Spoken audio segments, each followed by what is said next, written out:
Hey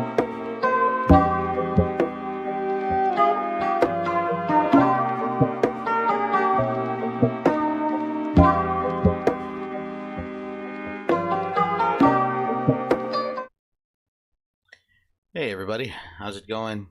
Um, I'm actually put this over here. I'm actually swamped in work right now. Well, not swamped, not swamped. I'm just finishing up things. So, how's it going? Let me see who came into the chat here. Time, Boxy, Music Crocodile. Hello, hello. Uh, how's it going, everyone? How's it going? That's not so Sigma. Don't restart the timer on us. Record of the room tomorrow. Oh man, what's going on, guys?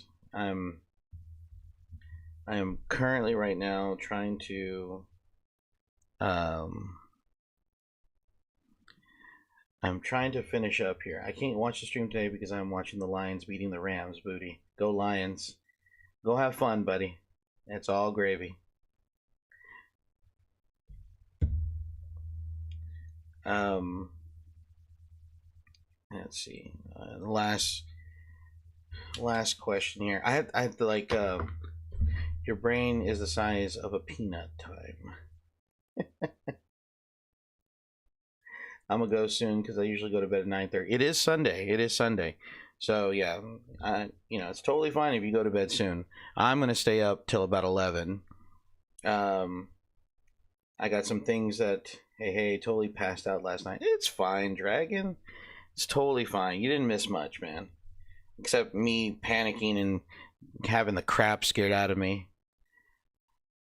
You know, it's totally fine.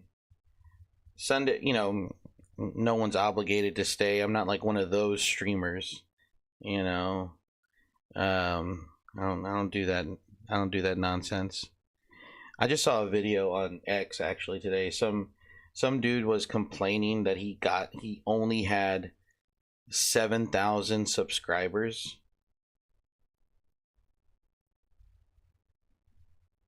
Which is wild, and he was like complaining about it. I don't know if he was actually being for real. Let me see if I can find the post so I can share it. It was like 7,000 subs or something like that.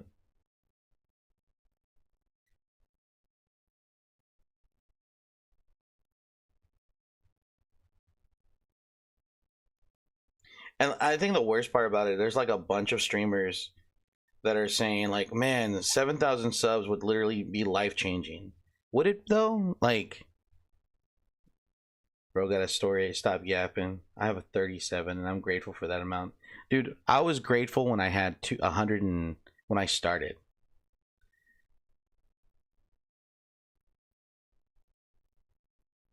It's crazy, man. Yeah, not that I'm a fan of Keemstar, but it was Keemstar who posted it on X, and like Homeboy was literally complaining about only getting 7,000 Twitch subs. Like this is crazy, dude. Like, like seriously, you know, I I don't know what to say to that. I really don't know what to say to that. Hey, Amber Miss Cool 23. I don't think I've ever seen you in the chat before. How are you doing this evening? I saw that clap. Clap. This is why you shouldn't read excerpts, historical excerpts, and talk at the same time. I saw that clip of that one TikTok girl, an old clip, where she was like, "I wish I had 100 million," and James Charles was there and said, "Oh, is the 95 mil not enough?" Don't like James, but it was funny. Yeah, just because I do that doesn't mean my brain is brain is rotted. There are other reasons for using it.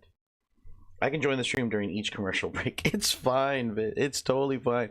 Go enjoy the Rams and the Lions. Go enjoy the game, man. Could you possibly not attack chat for being brain rot or not being brain rot? Yeah, that don't do that. That's not nice. Nobody has. We are all unironically. We all use brain rot ironically in this chat. Nobody likes brain rot. We all say it ironically here. Do not show us your kids with iPad. No, no, no. I would never do that. Never do that. My daughter's too smart. She has a laptop at 2 years old. I loaded up my gaming laptop with a regular Nintendo emulator, and I loaded it up with a bunch of like games that I used to play when I was a child, like educational games, because they did have them back in the day. You know, it like was it Elmo counts to one, two, and three, and then shapes and stuff like that. So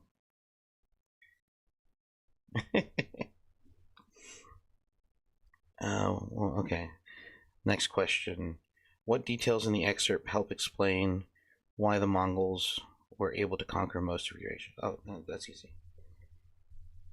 The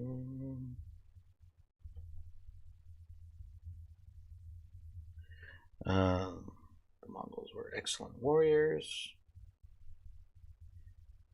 So, thought time was actually talking to me. For how much my brother has been on my tech since a kid, he isn't tech savvy.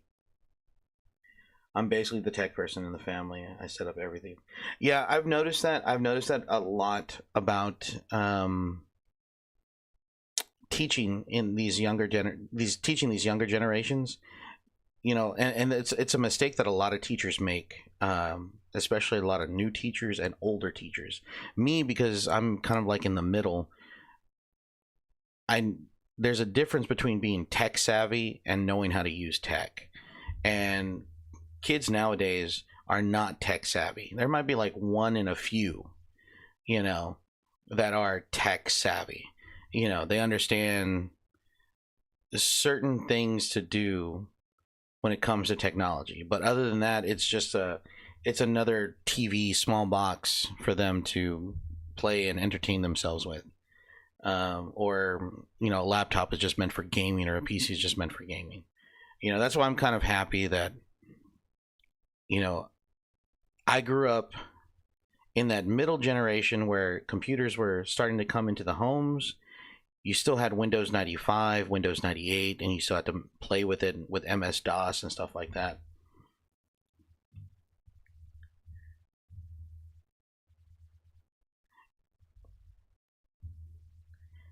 Yeah, yeah, Amber. It's I'm gonna time you out if you keep on attacking chat, man. You know that's not cool. Don't do that. Um,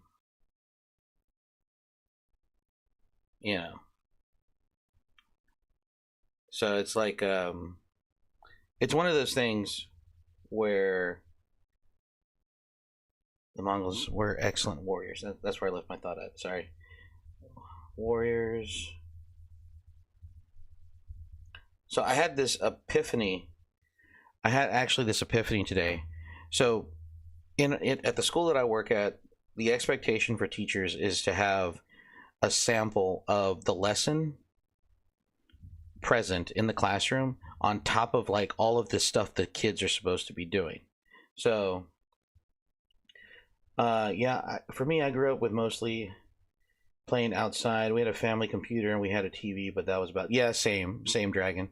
We had a family computer that was in a location to where you couldn't do anything if you wanted to, not like, you know, today. I think when I got my own personal computer, uh, that's fine, Amber, and we all know the dangers of brain rot. Thank you. The phone I had was my mom's slide phone. I was okay with Oregon Trail a lot. Dude, Oregon Trail was like peak. That was like that was the game. Um, the Mongols were excellent warriors trained from childhood. I miss playing Oregon Trail. Maybe I should do like an Oregon Trail stream, huh? They have that remastered version, don't they, on Steam? Or should I actually like get the old version of Oregon Trail, like the MS DOS version or the Windows 98 version. I think there was like Oregon Trail came out like there are like 3 or 4 different parts. Oregon Trail 1 was like it was like it was peak. But then Oregon Trail 2 and 3 came out, and I think they used like motion capture cameras, and so the a lot of people today, it was like what was it, like you'd have the actor in front of the camera, and their mouth would be moving, and it'd be all kind of like weirdly synced to the audio of them talking. And it was always like, "Howdy, partner." It was always so weird. Freaked me out as a kid. Hey, Brody. What's up, buddy? Pastor, how's it going? Man, a lot of people tonight. A lot of people I haven't seen. I don't. Yeah, I never played that one. I think that was Oregon Trail 3. Oregon Trail 3, because Oregon Trail 3 had also full motion video, like as you were traveling across the plains. So you would have like these little videos of like rabbits running and buffalo and stuff like that. So it was just excellent words, trained from childhood to use weapons. So it was always an experience. I think I've only made it to I think I only made it to Oregon a couple of times. But that's with me like exploiting the system just a little bit. When you figure out game exploits. You ever play the Rango computer game? No, I don't think I've ever played the Rango computer game. The one I played was just black pixels on a screen, and of course the greenish phone background. That sounds like Oregon Trail 1. That sounds like a lot like Oregon Trail 1. Let's see, childhood to use weapons, especially bows. But anyways, so I had this epiphany while I was doing some work today that I'll create a binder, and the binder itself will be the entire school year of every single section. So like this week we're talking about the Silk Road, and can we play Oregon Trail 1 some stream? Absolutely, dude. Moxie, hands down, absolutely. Absolutely. I would love to share some of the games of my childhood with you guys.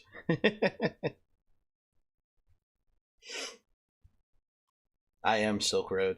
Well, we're starting the Silk Road, and we're starting. Been working on this all day. I've been pushing it out of my head slowly. The Silk Road, and check my calendar.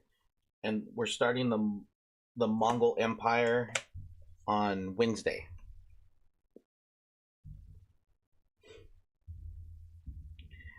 I want to ask for mod, but I don't want to peg or be greedy.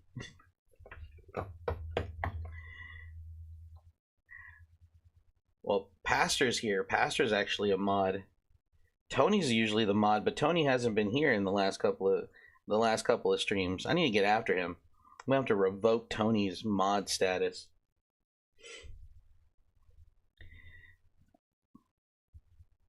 Not enough space. Pastor's getting real protective of his mod status here. Or maybe I should like transfer modship to Tony for the Discord, and then Pastor can be mod for chat since he's usually here anyway. Especially bows.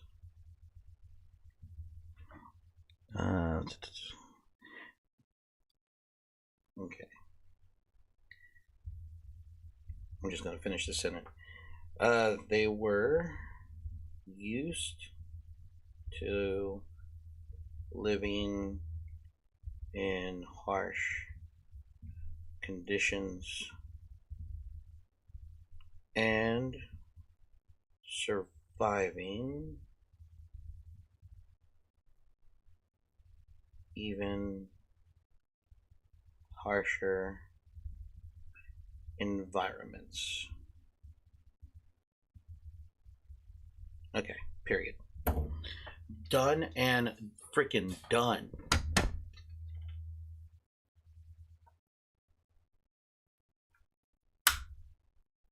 So I have absolutely, I am absolutely ahead of the game here. I have the entire week's lesson, and then I just need to build the other the other. Hold on, don't quote me on this. Don't quote me on this. Hold on. The other 1, 2, 3, 4, technically 5 lessons for the month, and then I'm covered. And I could probably do 2 of them this week, and then the other 3 later on. Guy had more kids than Nick Cannon, dude. Guy, ain't that the truth? Ain't that the truth?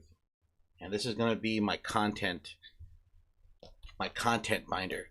I'm gonna design it. I'm gonna have a nice little cover for it, and hopefully, when next year, Lord willing, if I'm teaching World History AP next year, I will have the entire year planned out on what needs to be done, and I'll just tweak it as I go. So that is what I'm hoping for.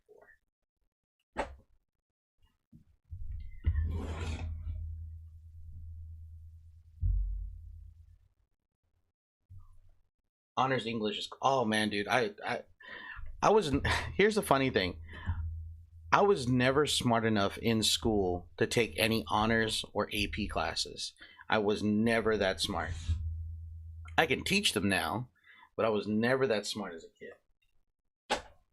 You should just say no lesson, no movie, no movie, and no phones. We will sit here and do absolutely nothing.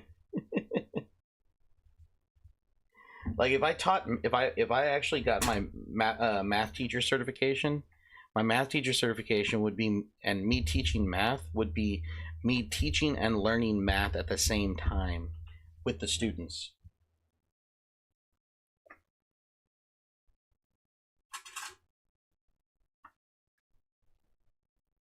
I got like, let me show you, chat. You see all those books right there? Well, except for this one. This is, my daughter put that there. But all of this stuff, I've been using this to build my lessons this entire weekend.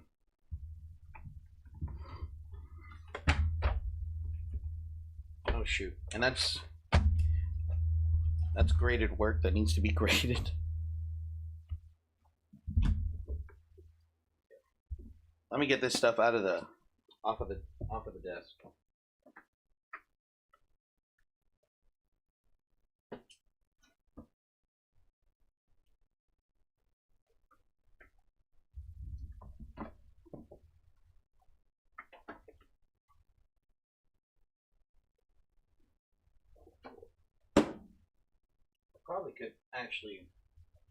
I could probably actually get rid of some of the books, not all of them. That's a crazy thing to say.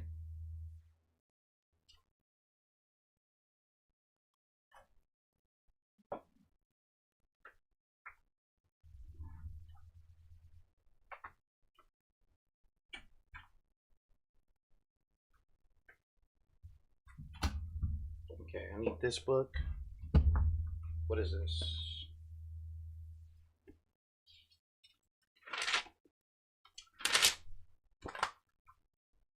It's a spare notebook.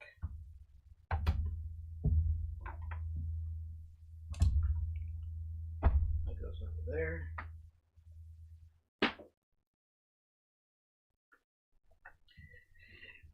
I'm gonna go AFK. All right. Should we discuss heat transfer? No, I hear too much science in college. Boxy, how's your video going? It seems like that's what you're trying to bring attention to.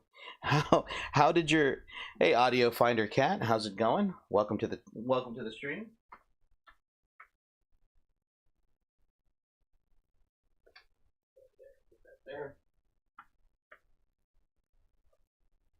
I'm kind of like getting my desk ready for the rest of the evening. Exit out of that. Exit out of that. I need that. That's garbage. That's garbage. Garbage. It's all garbage. Put that there.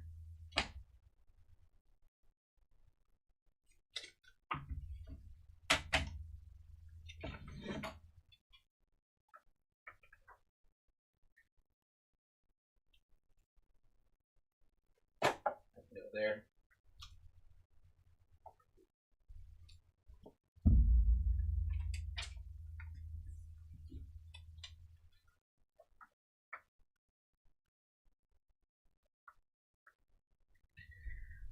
I love Bio 101 class. Trying to edit the quality.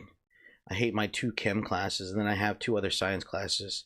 Ooh, yikes. Wait, you're taking 2 chemistry classes and a bio class as well? Did I read that right?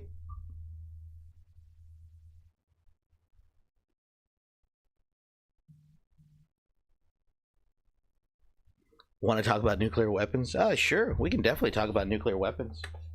In fact, it's probably one of my favorite things to talk about.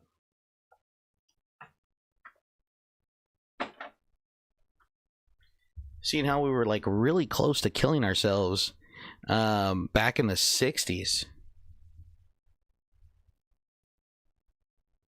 And I mean like super close.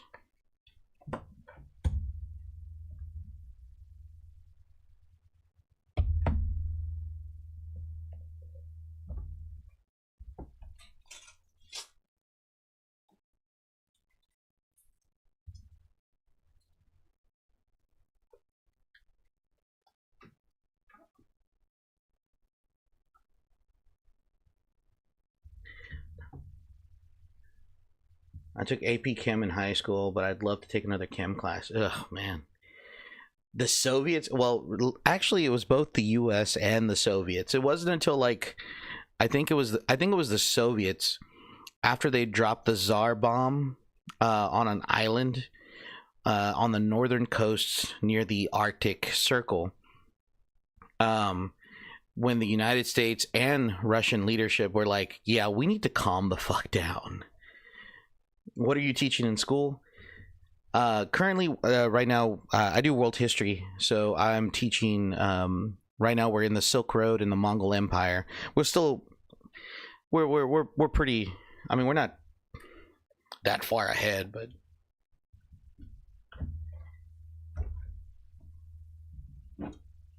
apparently, I'm going faster than most schools in the district. So I don't know how that's working out. When I literally feel like I'm the slowest teacher ever, both mentally and everything else.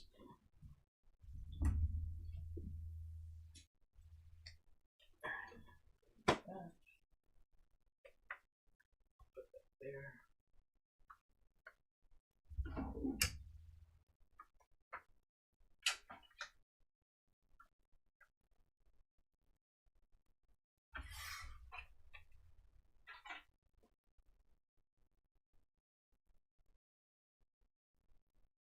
Oh, okay.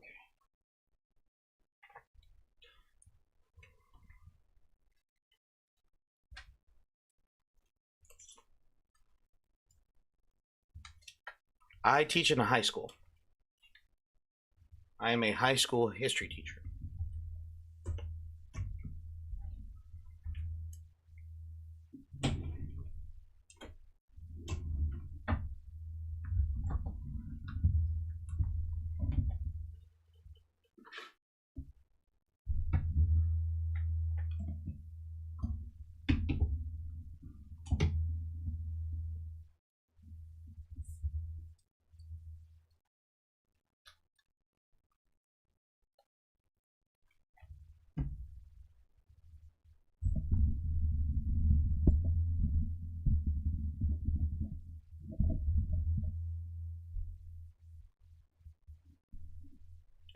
Elementary students are terrible. Yeah, they are.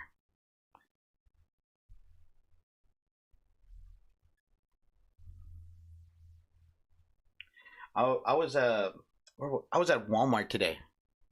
No, Walmart yesterday.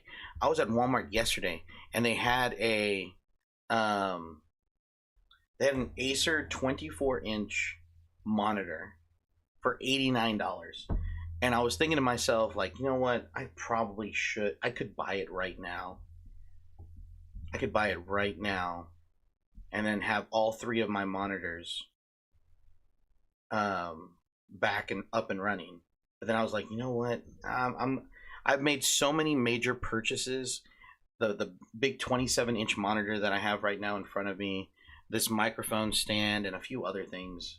I've bought a lot. I've spent too much money already as it is.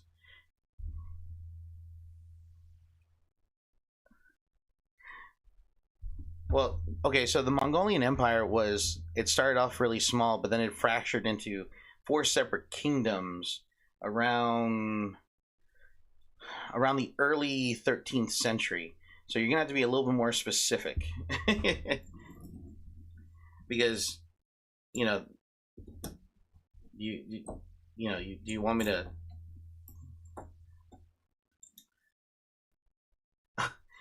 Mongolian beef is the best one, not chicken. I mean, I'm more. As soon as I start talking about the Mongolian Empire, time leaves. I can take a hint, time. I get it. That's fine. We also teach South. Yes, we do. We touch on Southeast Asia, um, a little bit, not too much, but we do talk about it a little bit.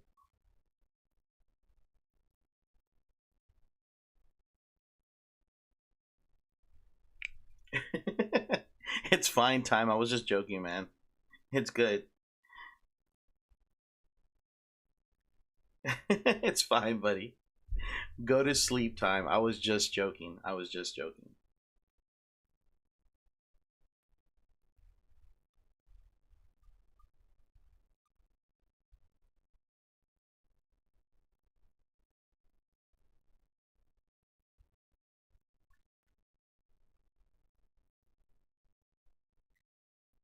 Guys, I have to show this to you because I just saw this today.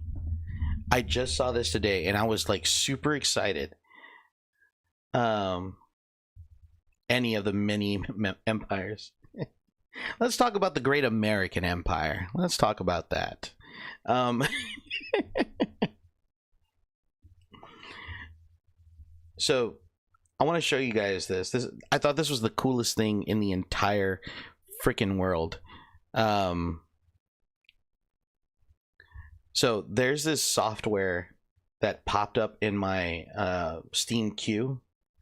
It's called Fantasy Map Simulator, and it is absolutely cool because basically you create your map and then you can create certain key points about it.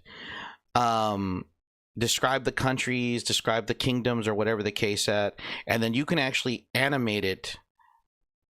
Um, where you can actually animate it and it runs on its own and the AI literally makes decisions based off of the countries that you've created on whether they invade other ones or whether they do this or whether they do that. It's absolutely really cool and it's only $7.19. Original price $7.99. But it looks super cool.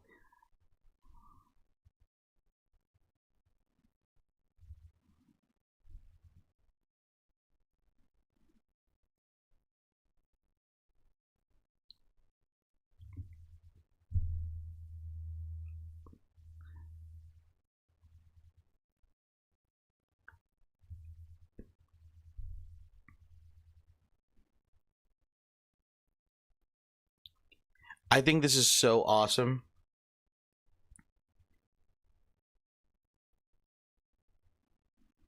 And then of course, yeah, like, so you design it, all that other stuff.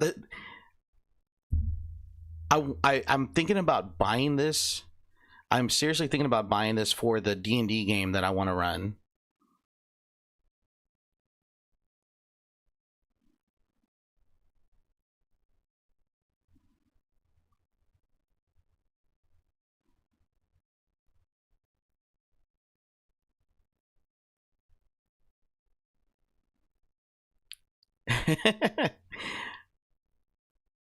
This is just too cool.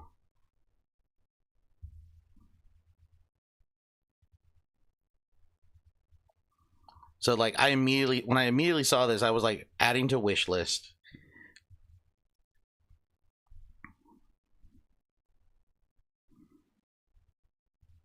Oh, English, French, German, Spanish from Spain. I'm glad how they clarified that. I really do appreciate the fact that they clarified Spanish from Spain. All right. But yeah. So I'm gonna.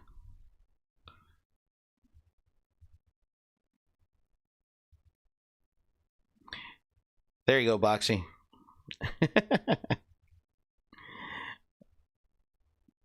But I just might pick it up. I just might pick it up.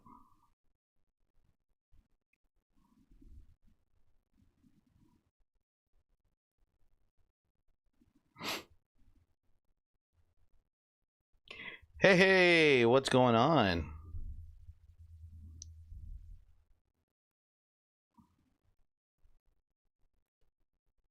Age of History 3 coming soon. I actually like the fact that a lot of these big strategy games are like they're not too complicated in terms of graphics. They're very simple, and I'm very happy to see stuff like this making a comeback. It makes me very happy.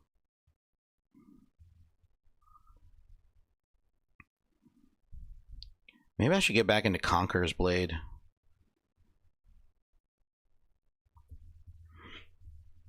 I don't know if I should. These units look pretty cool though. Not gonna lie.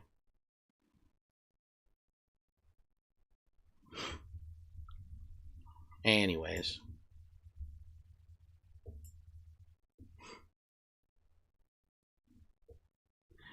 Anyways.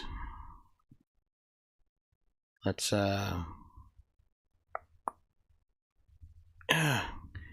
let's do a little bit of touch up here.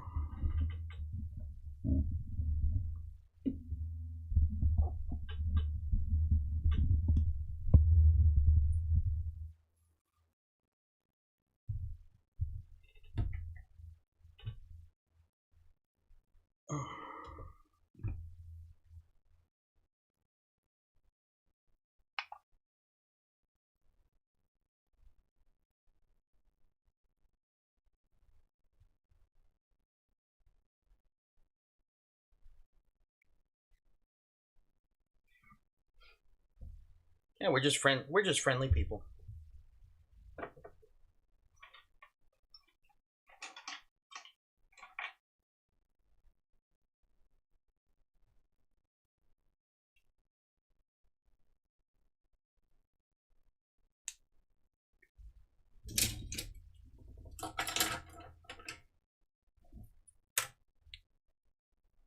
What happened to my... Oh, there they are.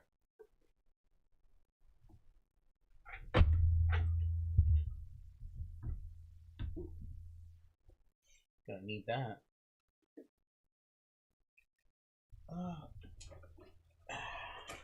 You know what? I was at the store today and I told myself to buy a new set of G2 pens, and I didn't listen to myself.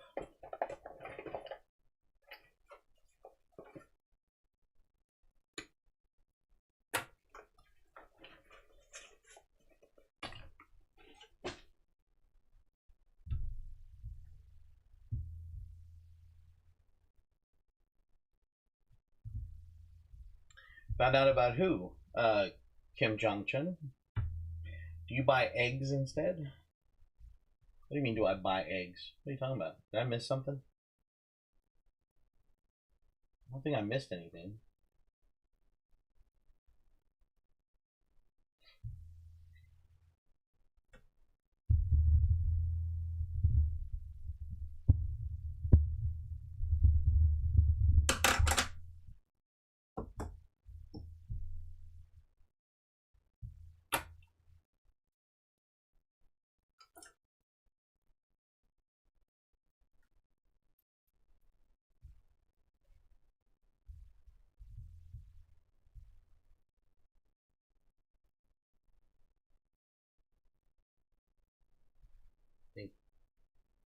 this one.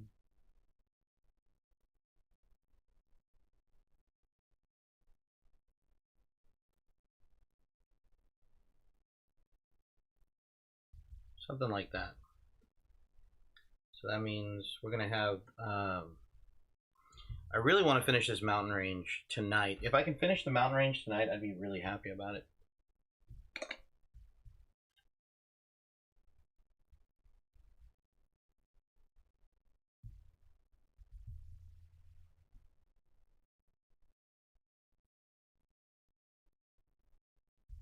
Probably need to put on some music, right? That'd probably help. Probably pick up the mood just a little bit. I always.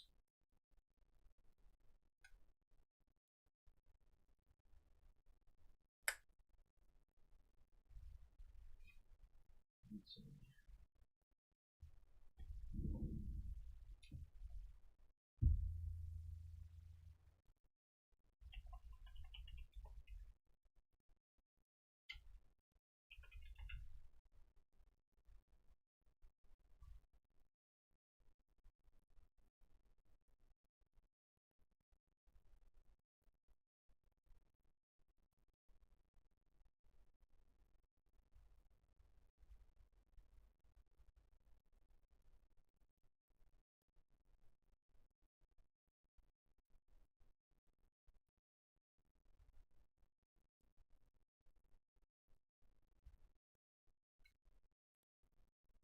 All right, let's see. Hold on, guys. 1 second.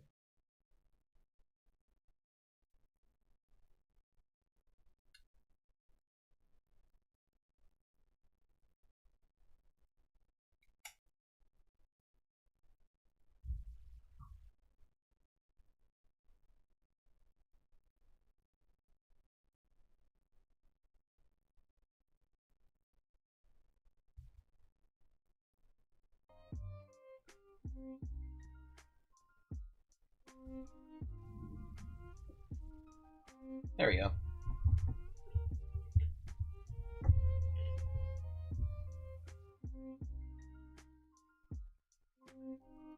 Oh, thank you, Leo. Appreciate it.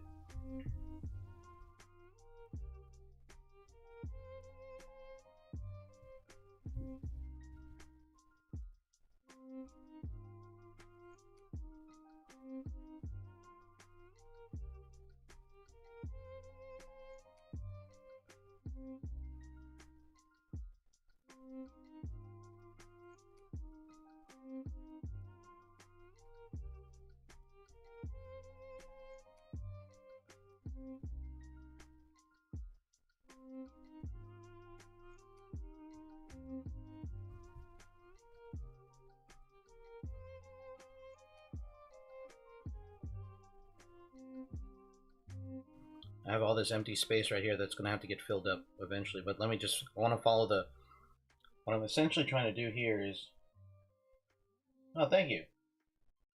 I'm just trying to follow this curvature right now of how I want the mountain range to flow down. And then after that, I can try to fill this area in, or I might just leave it open so I can actually maybe extend the forest out in this direction. And that's what I'm hoping to maybe do. Possibly push the forest out here. We'll see how this goes.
It takes practice, Boxy. It takes practice.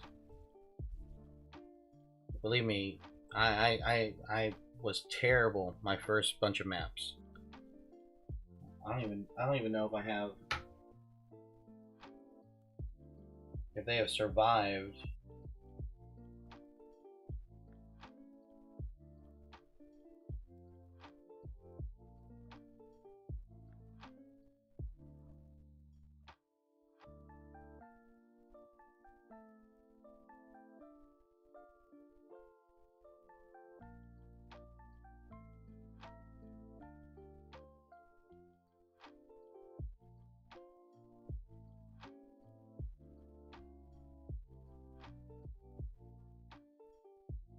This was one. This is one that I did a little while, like a long time ago. That was back in 2015.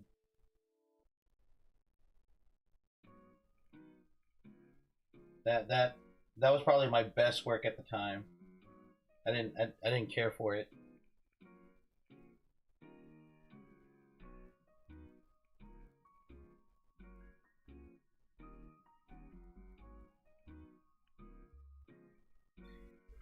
Yeah, y'all want to see something funny?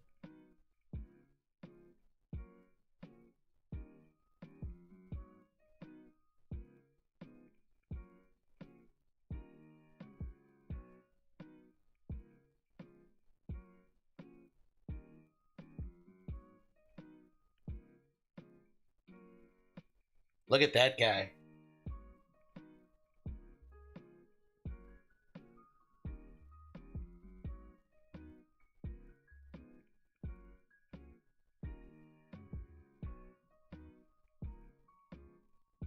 That guy right there.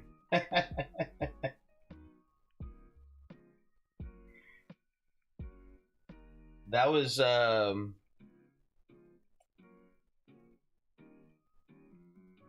think that was my sophomore year. Yeah, that was my sophomore year in high school. I think I was like,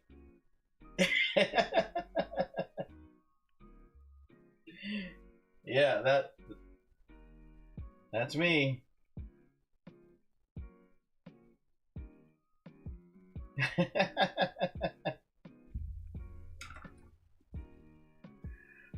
Oh man, that was my sophomore year in high school. I must have been like what, 16, 17, somewhere around there. I can't remember. So long ago.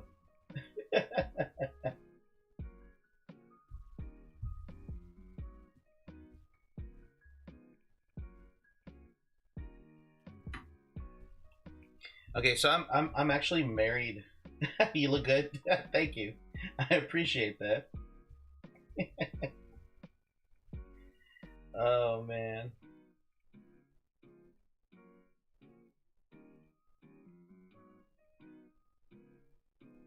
my big ass head. God dog.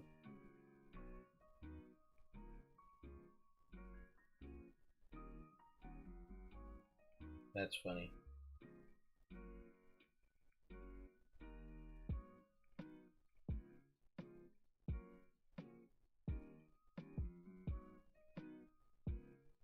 All right.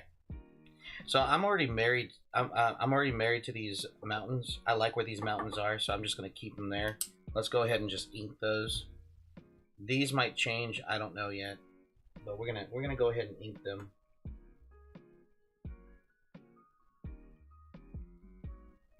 Hold on.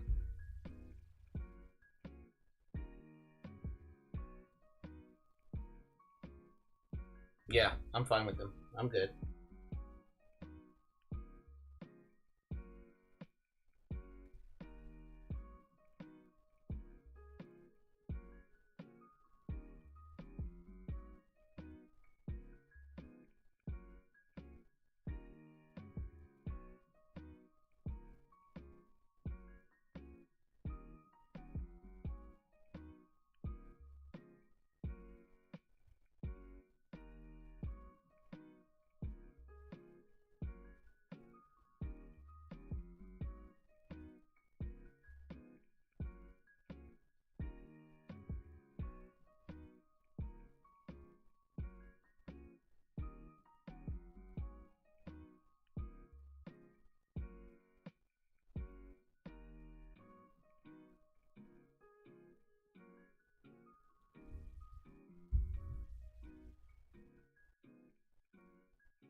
shit.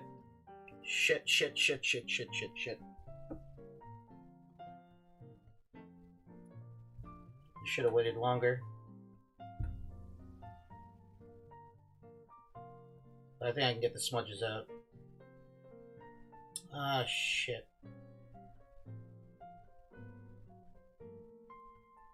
Might have to put some stuff there to hide the smudges. God dog it.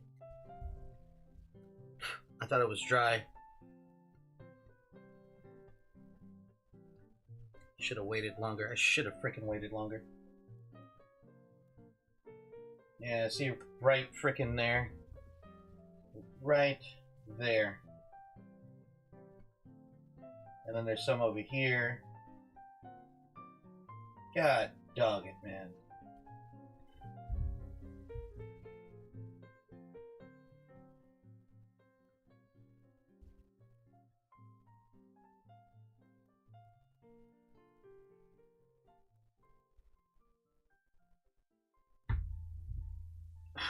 Damn it, damn it, damn it.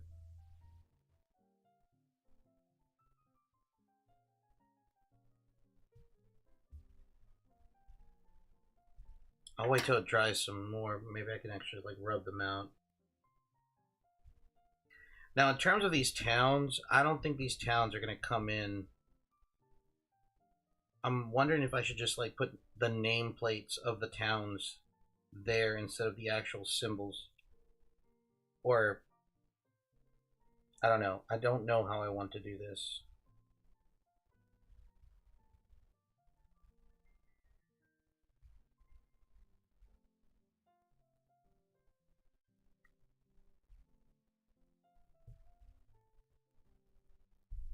That's fine, Boxy. Thank you, man. I'm glad you're here. We all got stuff to do today. It's cool. It's Sunday. Like, you don't have to worry about it, man. I'm gonna be here regardless.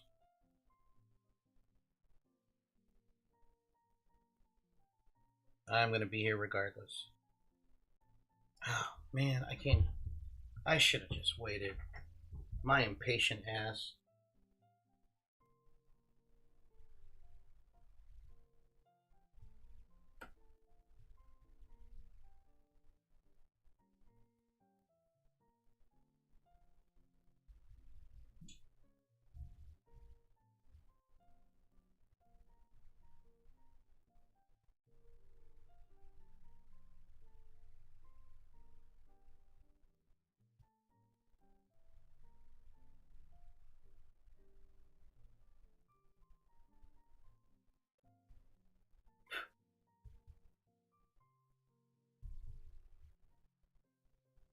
Sunday? Yeah, it's Sunday. It's Sunday for us.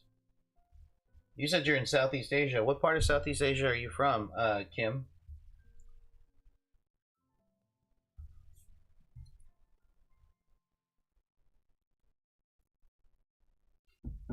Hmm. I'll have to fix it. I'll have to fix it later.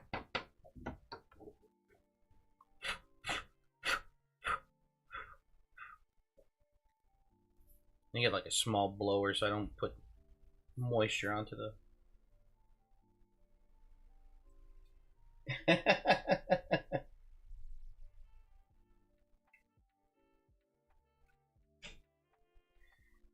Thank you, sweetheart. I do appreciate it.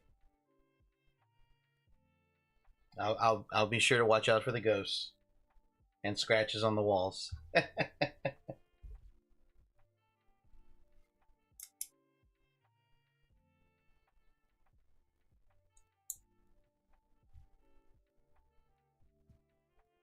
Yell if you need anything. I think I'll be okay. But I mean, if you're asking, if you can get up, you can make me some iced tea or bring me some water. I'd appreciate it.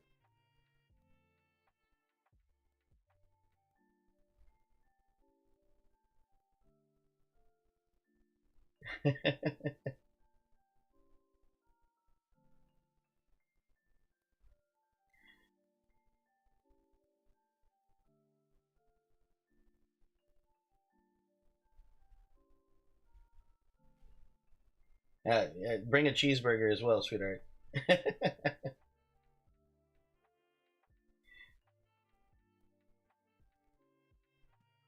Yeah, that's my wife.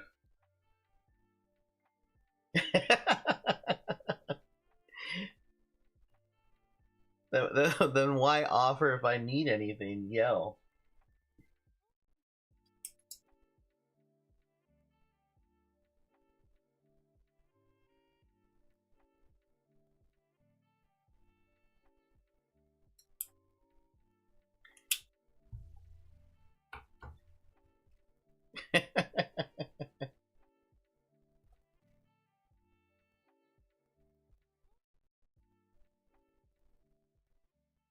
Oh, yell if I get scared. Gotcha, gotcha. Okay, I'll keep that in mind. I'll keep that in mind. If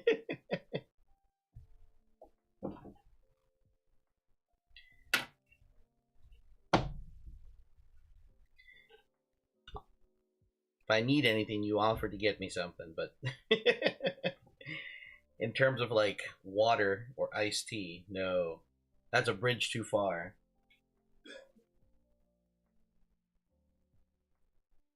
What shirt is it?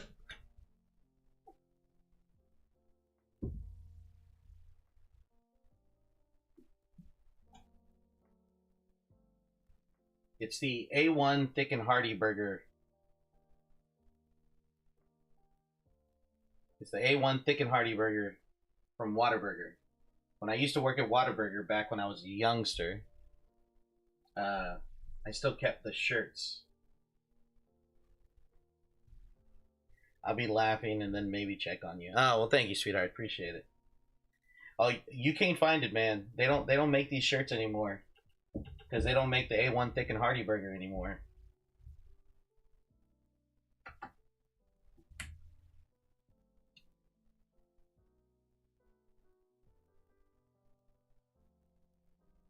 All right, now with the mountains done, so many orange shirts.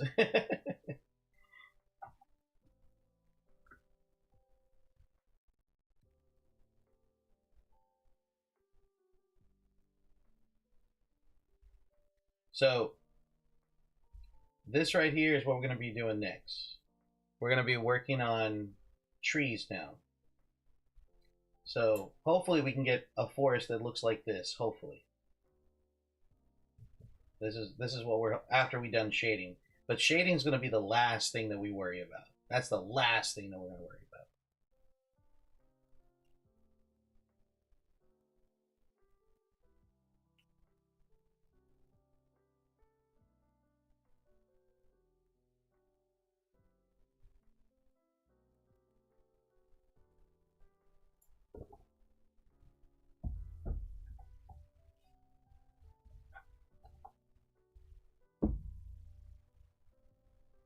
All right.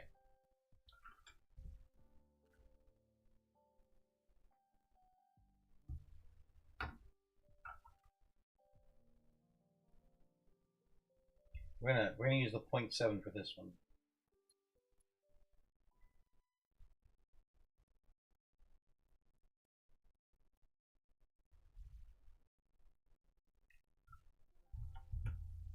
All right. So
How much longer do you have until you finish the map?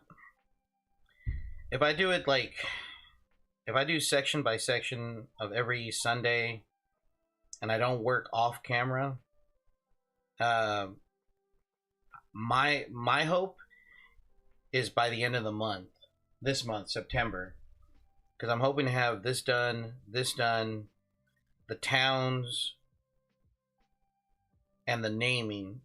Well, I might not actually get the names down until next month in October, because I still got to think of the names for some of these places, and the lettering is going to be really extensive. But I'm hoping to get at least all the physical features, the physical geography of it, out of the way by the end of this month.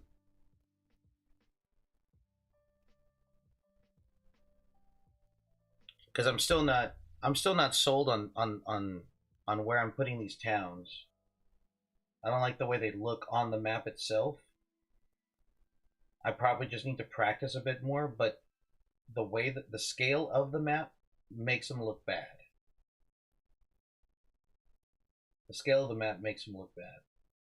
So that's why I'm thinking about, like, instead of doing stuff like this, if I draw it bigger,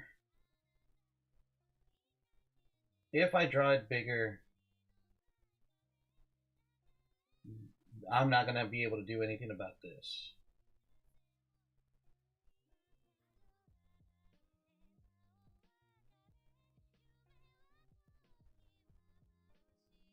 And honestly, I didn't even, me adding towns was kind of like a last minute thing that I wanted to experiment with.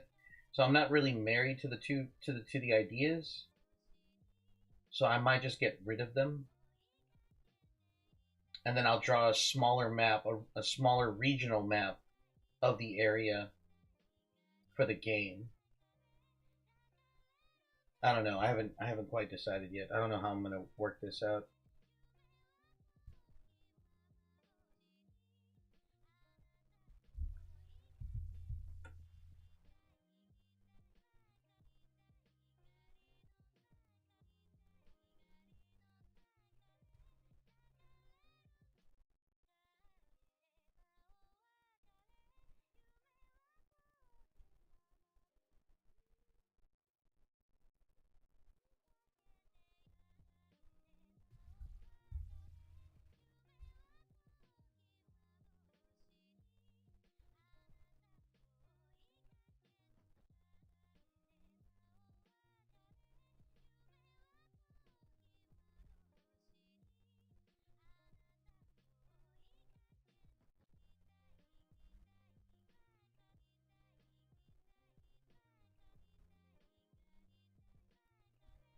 Yeah, the trees are the forests are going to be the more time consuming because there's just so much to them.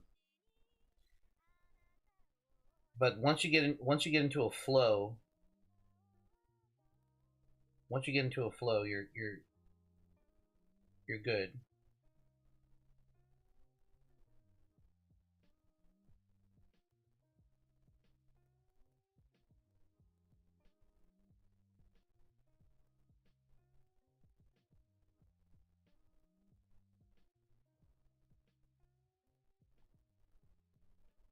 Oh, by the way, Dragon, yeah, you have to draw those trees all one by one. Yeah. Ever decide on the village type? No, not yet. Dragon, are you feeling any better today? I know you said you weren't feeling all that well the last couple of days, so I'm just, I'm just hoping you're feeling better today.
Oh, I know this song.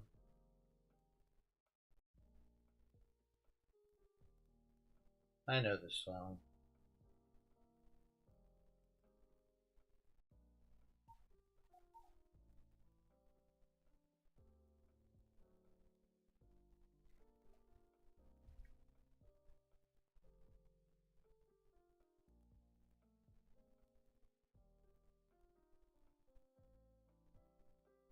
Oh man, I'm sorry to hear that.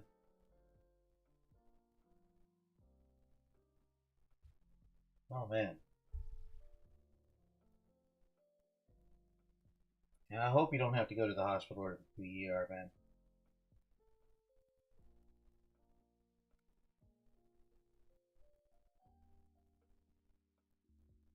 I know for me, when I get sick, and I hate getting sick, I can't stand getting sick.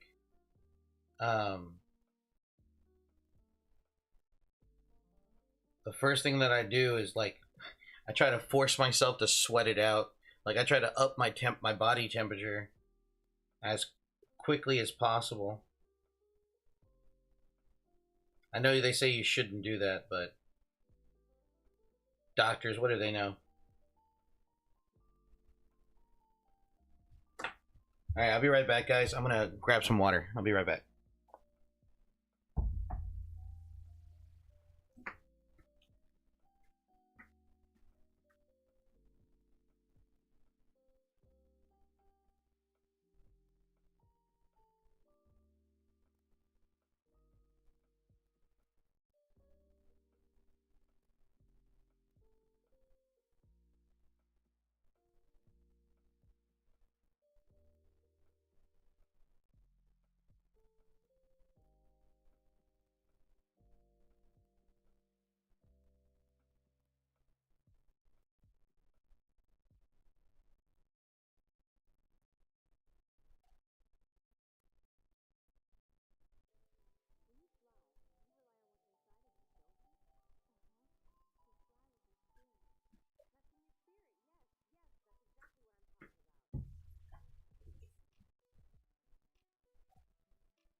I'm doing all I can to heal up quick. I'm usually not sick for this long. Yeah, and I know I completely understand what you're saying, man.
Whoa. Is my stuff glitching out because I can't even see Ellis? Hey Ellis, how's it going? I can't even see your chat on my little chat box here. That's weird.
Oh, there you are. Now I can see you, Ellis. Hey, Ellis. Welcome to the live stream. Today is our Sunday chill day, as Dragon pointed out.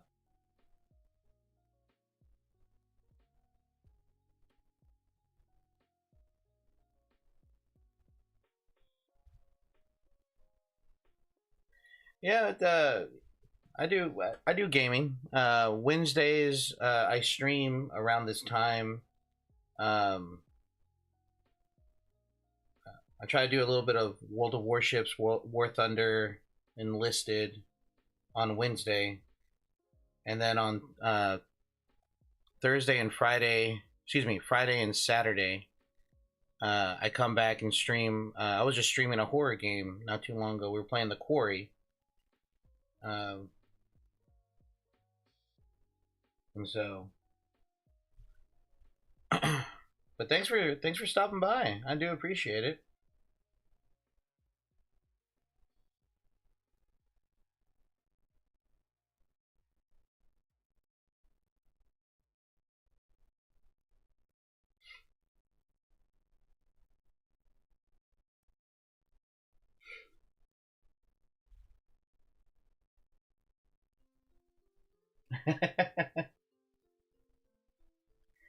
Well, I'm also a school teacher, so that's why I don't stream that often. So come on, Boxy, you can do this. You got to put in the work, man. You got to do it. All right. I know editing is hard. Believe me. As someone who hasn't edited a video in a month or so, I know the struggle. I know the struggle, man. You can do it. You can do it, Boxy.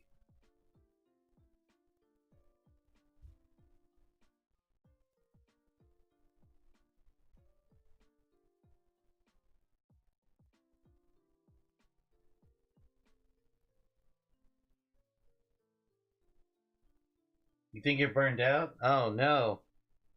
If you think you're burned out, man, then yes, then step away. Yeah, see, it's gotta come naturally, man. It's gotta come naturally. That's why like my upload schedule is like abysmal. Because if I don't feel it, I don't wanna deal with it.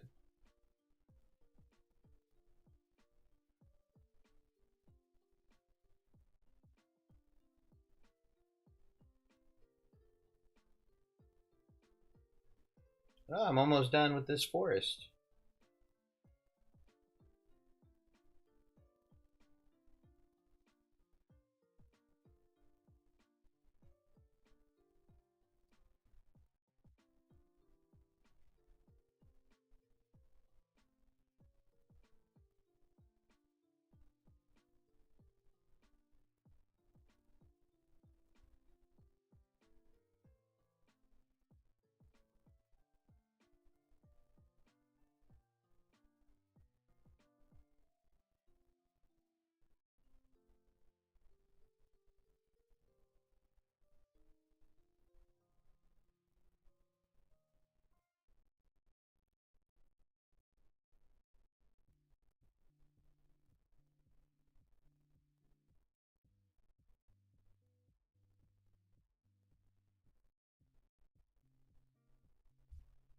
Yeah, man, don't push yourself, because if you push yourself to put out a video, it's not gonna be the best content or the best quality of what you want to put out there. You know, I mean, if you want to put out a YouTube poop, put out a YouTube poop. You know, but if you're wanting to put out quality stuff, then step away, hit it again when you feel that you're ready to come back and do it. You know, um, but and again, like I don't know what your goal is for YouTube. You know, that's how I approach it. That's how I've always approached, my content. I like streaming more than I like making videos. Don't get me wrong, I like making videos, but I like streaming more because I get to engage with you guys.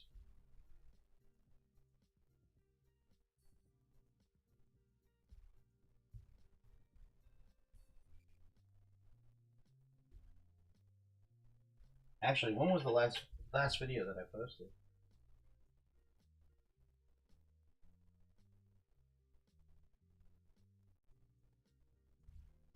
about a month ago. The last video that I posted was a month ago.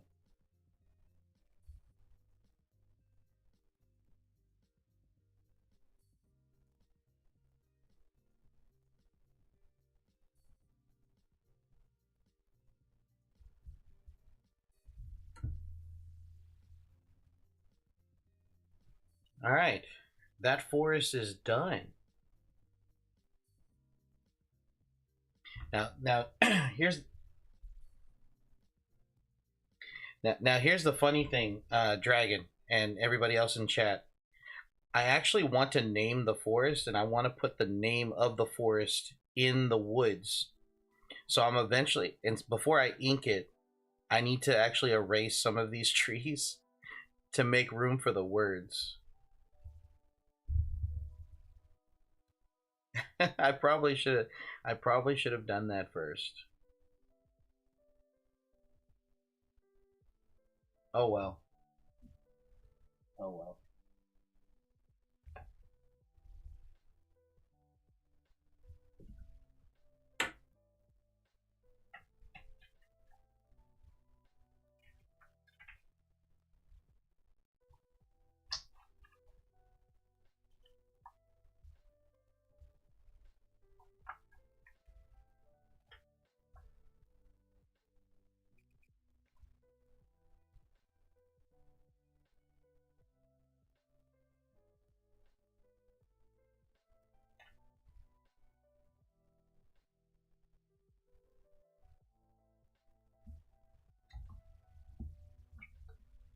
Oh, thank you. Well, by the looks of it, it looks like I can just do exactly just that. So that's gonna be interesting to do.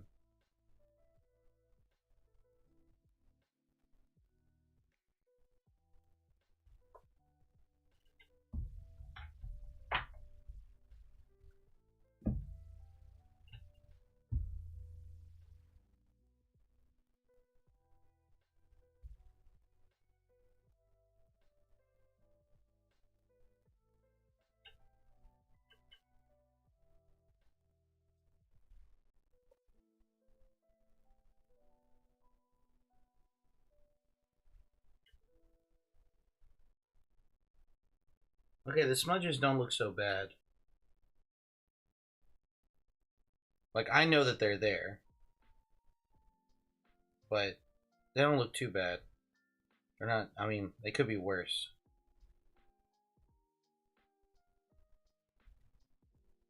Okay.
Now comes the fun part.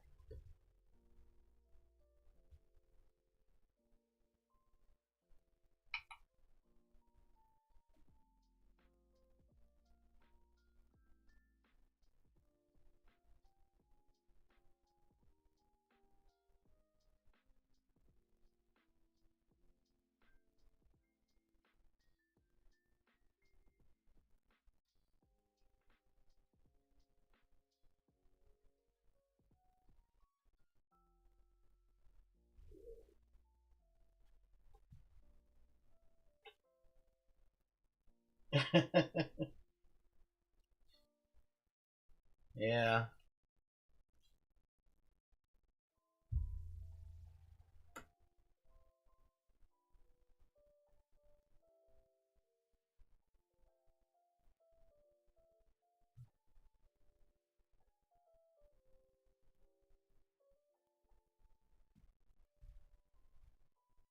No, I don't like that. That's got to go. That's not going to happen.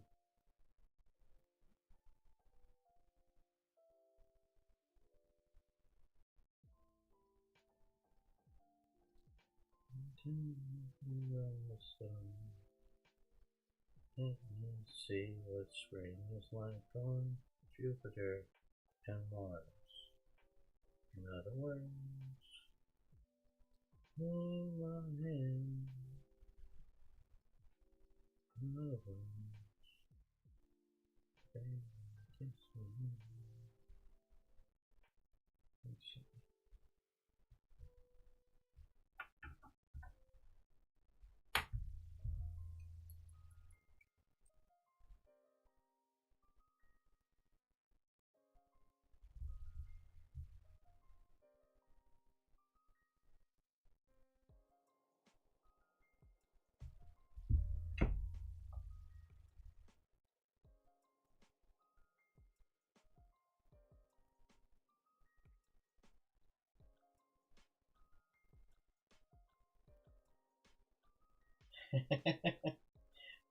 Welcome back from your break, bud. Welcome back from your break.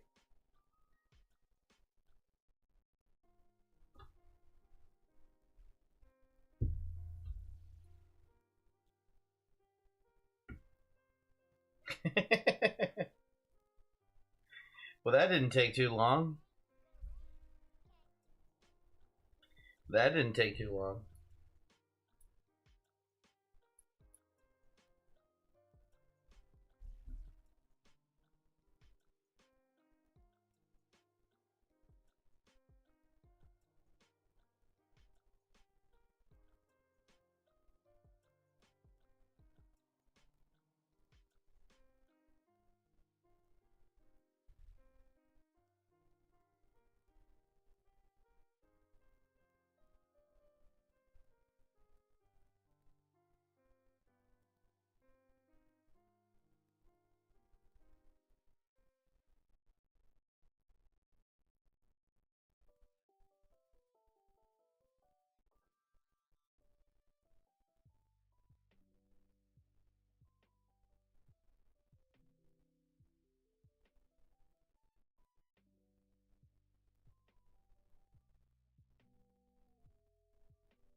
Oh, I missed some trees over here.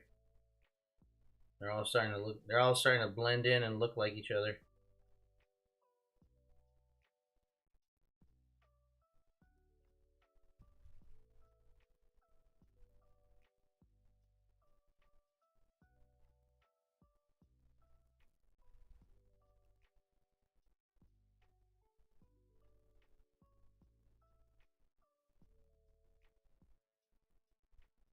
I have to shade in the. I'm gonna have to shade in the mountains too. I'm gonna have to add some more detail to the mountains eventually, kind of like I'm doing to the trees. But the only reason why I'm doing the trees now is because there's so many trees, and I haven't even done this forest over here either.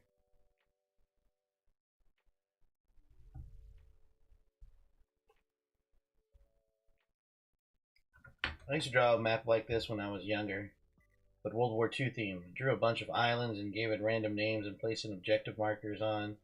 Each of them is supposed to be. Oh man, I used to do that too. I didn't know it would lead into like me enjoy playing Dungeons and Dragons and drawing maps for hobbies.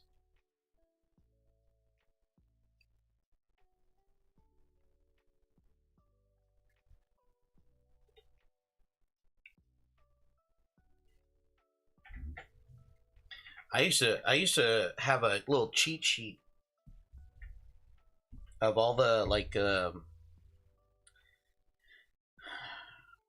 the designations for like infantry units and stuff like that.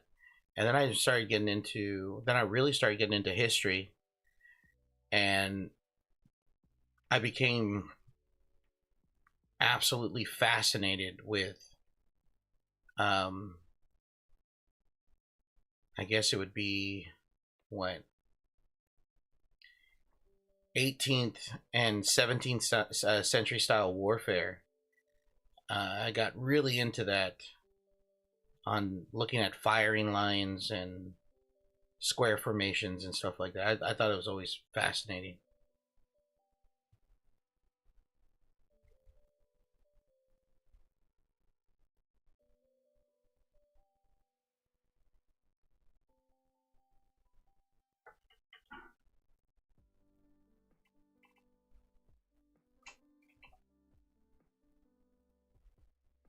Uh,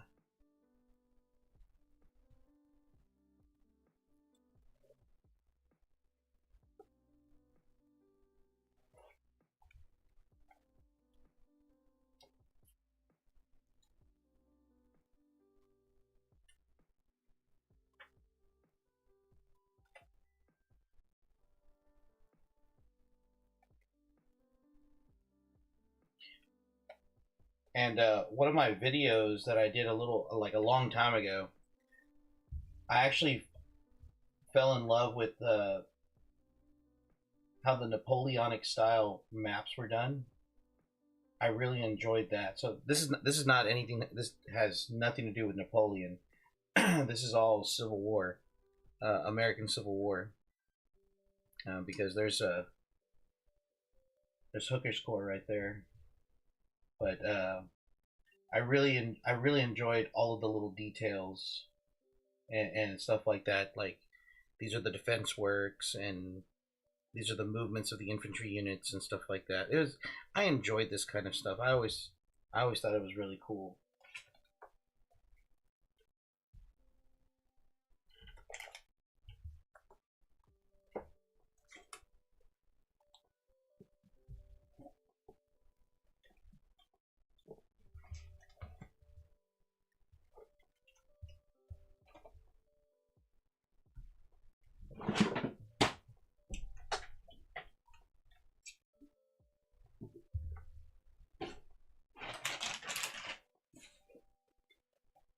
Ah, dang it.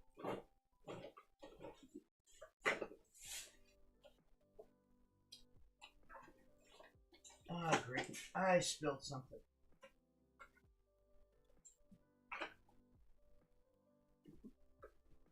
Ah. Hold on, guys. Be right back.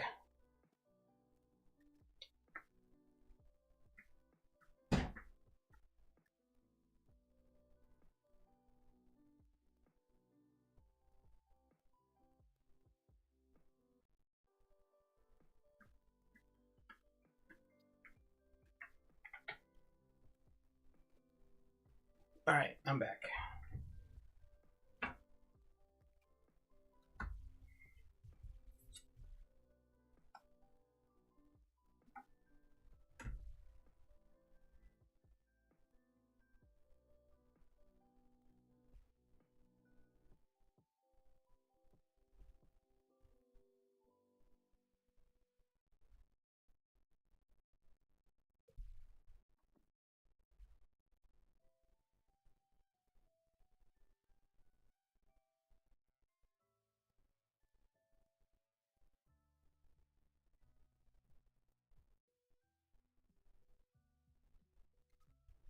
All right.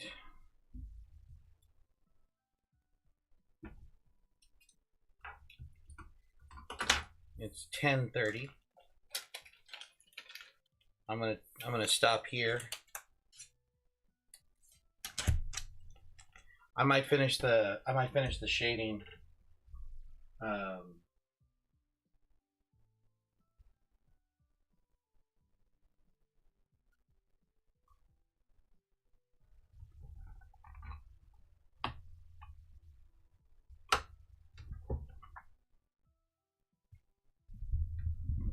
It's 10:30, so I might just finish the shading over the.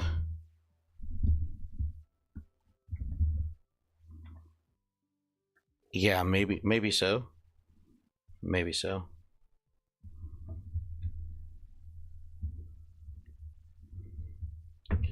Yeah, I'm gonna take a break at. I mean, not take a break. Excuse me. 10:30. I'm gonna stop it here. Not stopping the stream. I still got 30 minutes left of the stream.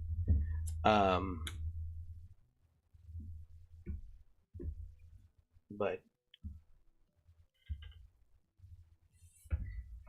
my hand is starting to feel kind of crampy with all the shading and everything else.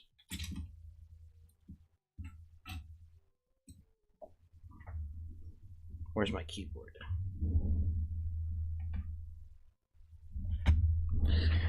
So let's see what we can get ourselves into.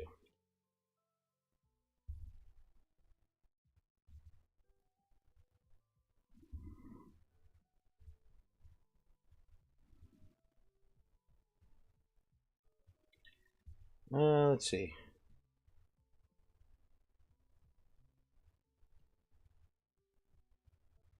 Actually, I was in the middle of.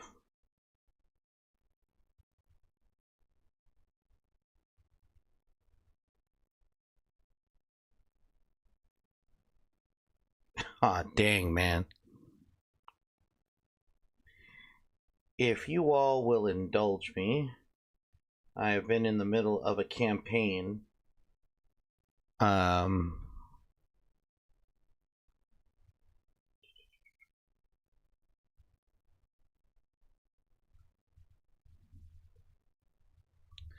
been in the middle of a campaign, and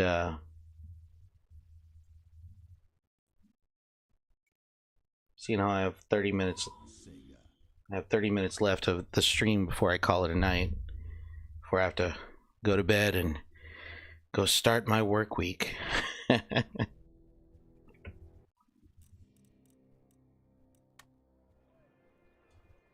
If it's literally too loud, just let me know so I can.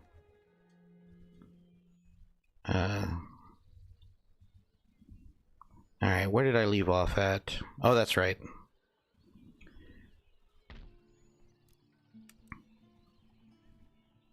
I have all these smaller units here.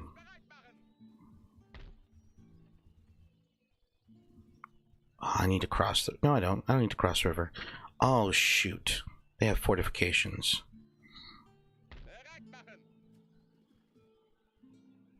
I have cannons.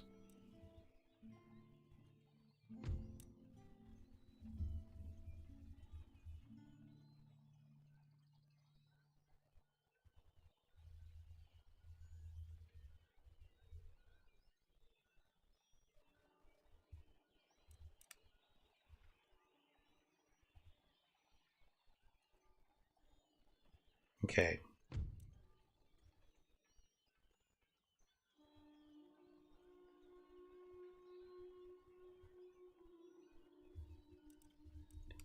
How long would it take before I could get another demi cannon? 2 turns. I don't want this town to be reinforced. I mean, granted, it's only cavalry. They got 2 regular... They got 2 regiments of regulars. Most of it's militia. So they should fold real easily.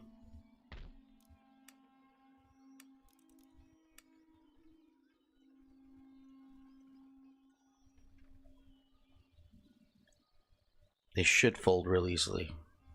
I'll put one more thing of militia there. Okay. In terms of finances, what am I looking at? 721. I'll build up my income before I start upgrading all of my the rest of my farming. Oh, well, I didn't update that one. Should have updated it.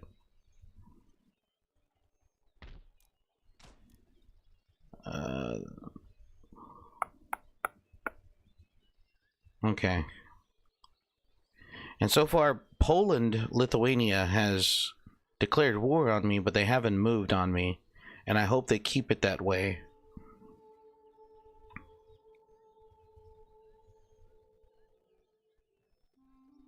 I might have to talk to Sweden. Actually, let's talk to Sweden now. Sweden. Ooh, they are unfriendly. We do have... we don't have any trade routes with them? Well, let's see. Let's just make them happy. Let's just make them happy. I'll send this fine China to them. Alright. I'm hoping that they can... we can just woo them. Alright, so I'm gonna have to wait a turn.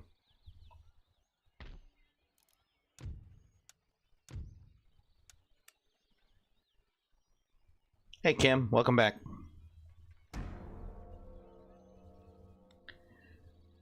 Alright, what are you doing? Don't you dare. Don't you dare.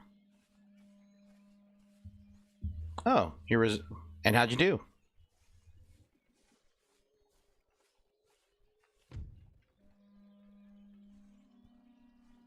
Oh, crap.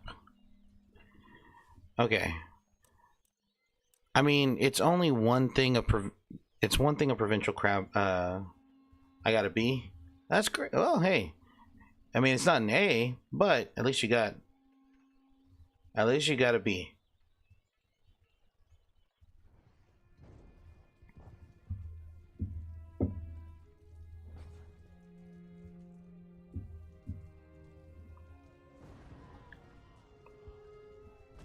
Could be worse. Your GPA could have, taken a serious hit. That's what's happened to some of my students right now. Alright, which way are they going to come from?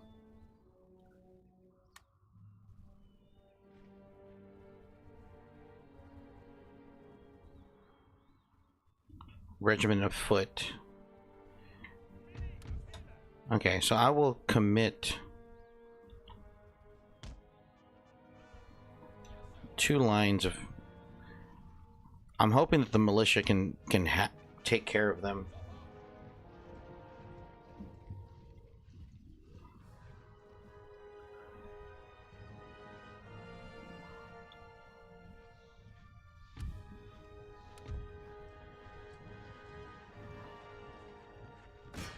I'm gonna go throw the citizenry at them.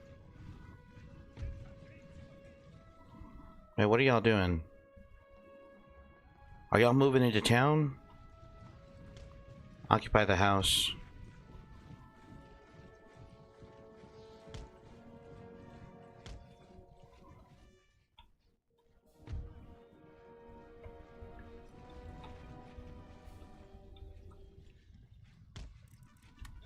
Shit.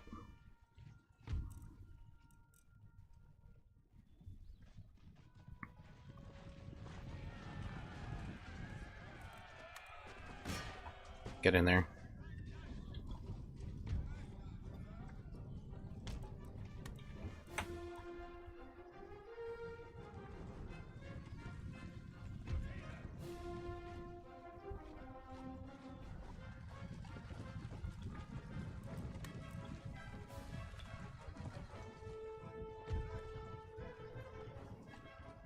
Come on, come on, come on. Form up, you stupid militiamen.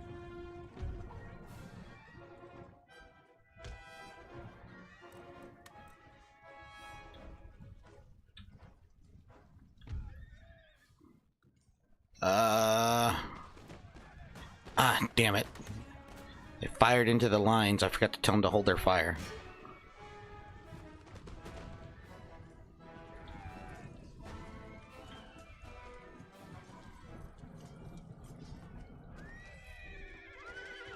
Come on. Take him out. Take him out. Oh, we got any reinforcements coming in.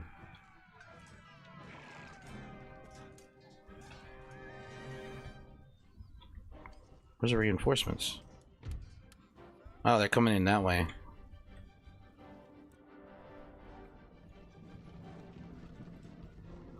No, they should be able to hold. We'll hold our position.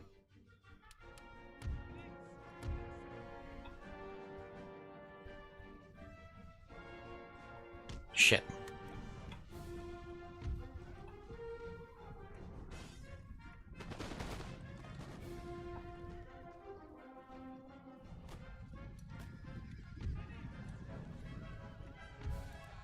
Stop, stop, stop, stop, stop, stop.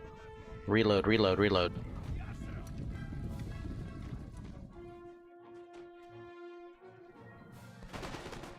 There we go. Fire into the regulars. Oh, did we wipe the cavalry? No, we didn't wipe them.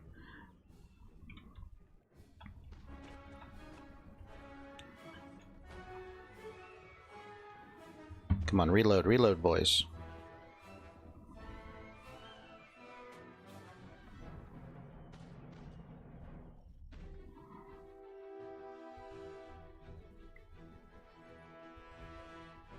All right. Form column.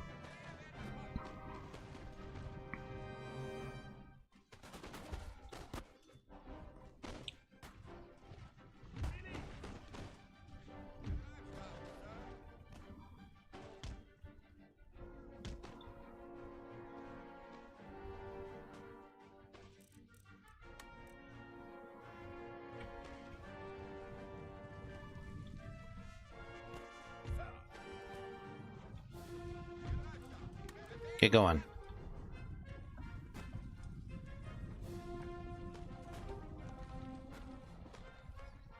Well, it's slightly different state to state, but overall, 0 to 69 is an F, so 90. So you need to get 100 to get an A in every subject. That is correct. Generally, that is correct.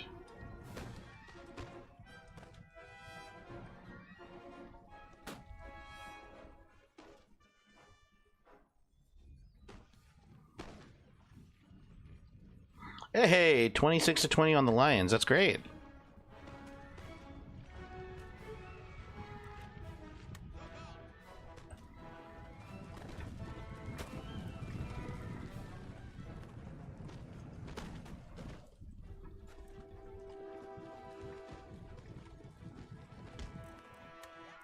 Get in there.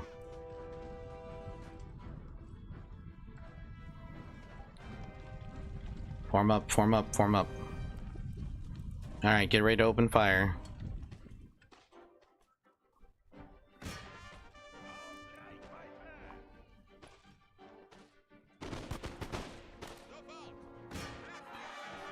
Get into him.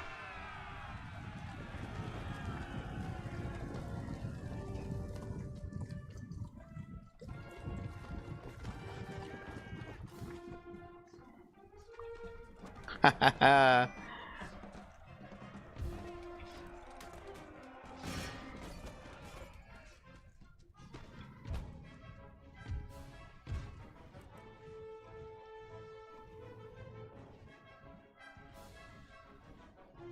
Now, wipe the field. No prisoners.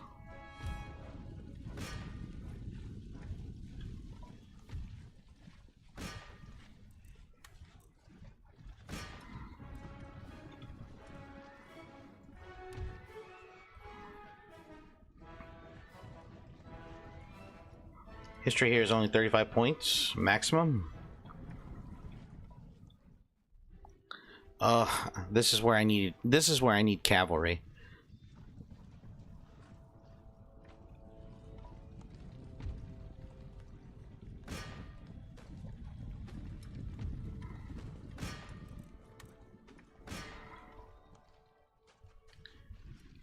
There you go. Keep shooting at him.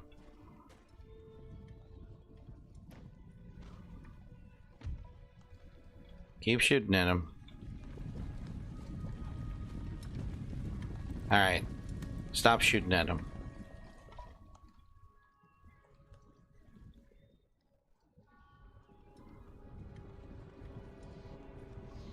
Heavy horse is not. That's it.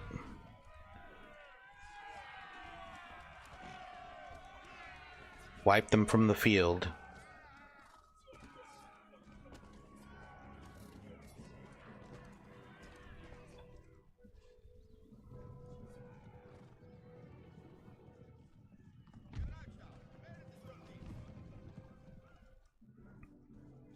Well, the flag bearer is still up. Okay, good. I was going to say, the flag bearer needs to come down.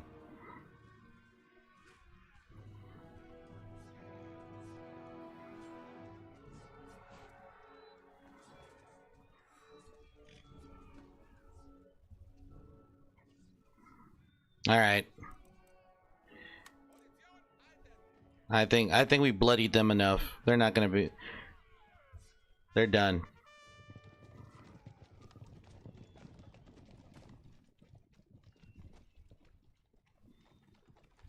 How many are surviving? 29? That's enough. That's enough. Close victory, my ass. Oh, our casualties weren't that bad. We only lost 46. That's actually not bad for the fact that we went up against regulars.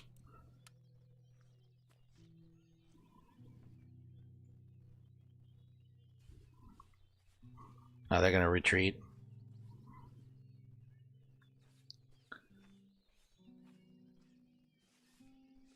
See, this is what I was concerned about. This looks familiar. It's Empire Total War, one of the best Total War games out there. And actually, it's so good that they haven't decided to make a remake of it just yet. The Barbary Pirates. That's okay. I'm a landlocked country with no intentions of being an overseas empire. I'm fine. I'm not gonna mess with you.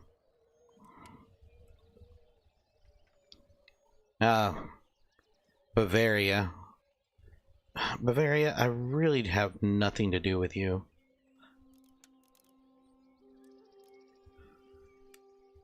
Okay, let's repair this and repair that.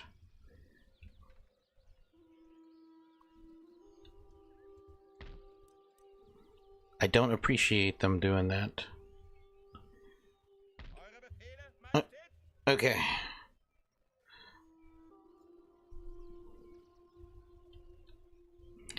All right, so we do have something that we can actually do. We can.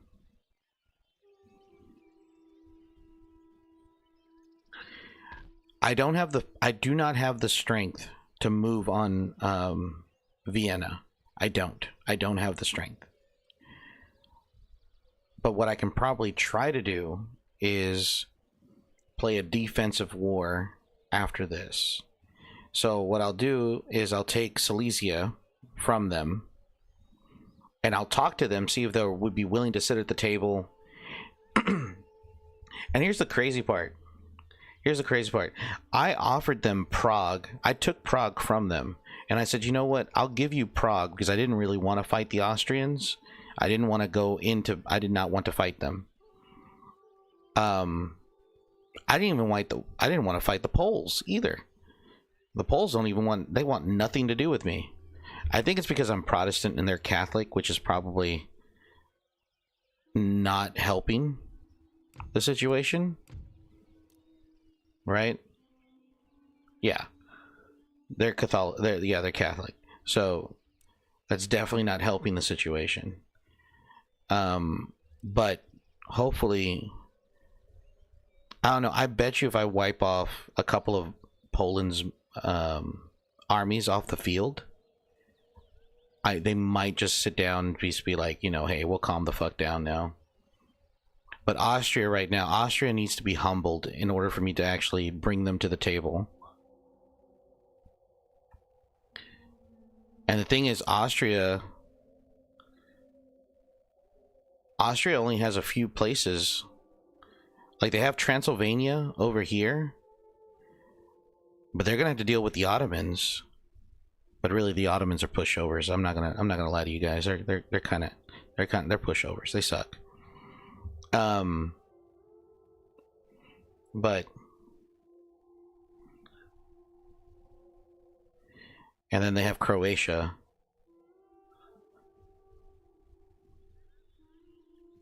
And Hungary and Vienna. But if I could take Silesia from them, and that seems like a large concentration of troops too, because I don't even know what they have here. Oh, they don't even have that many regulars. They have a very small army. Okay. Okay. Then what are we working on right now? We just got canister shot done.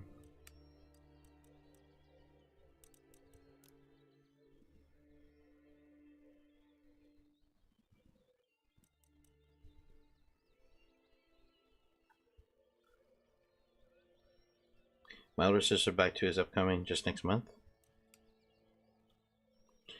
I mean, I agree with Dragon.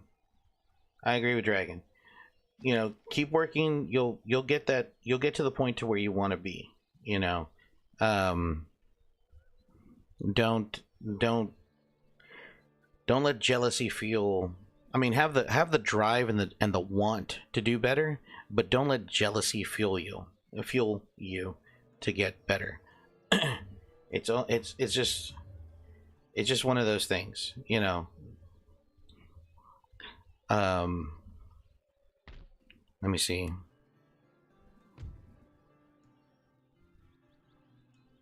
I don't think I can bomb it, but we're gonna try. Hey!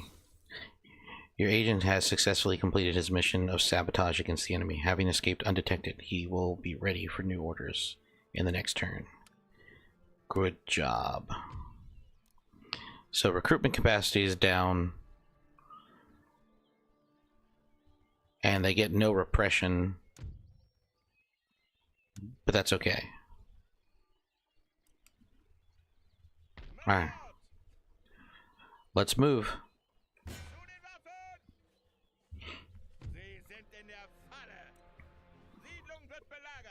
We're not going to attack. We're actually going to draw them out. If we can draw them out and fight them in the open field, we can avoid having a siege. They'll probably stay in there for a couple of turns, or if they think they got numbers on us, then they will definitely attack us out.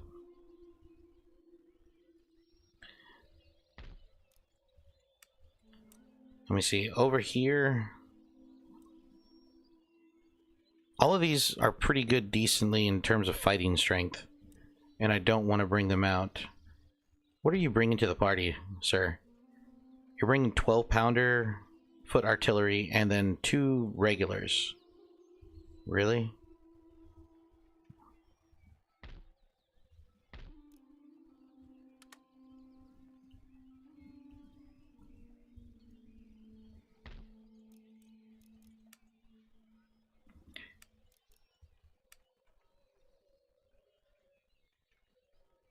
I actually kind of want to bring in some infantry. I mean, some cavalry. I'll bring in two units of cavalry of lancers.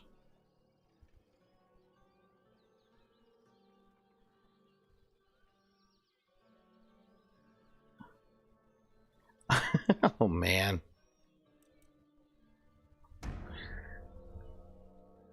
I can't help you with that one, man. I wish I could.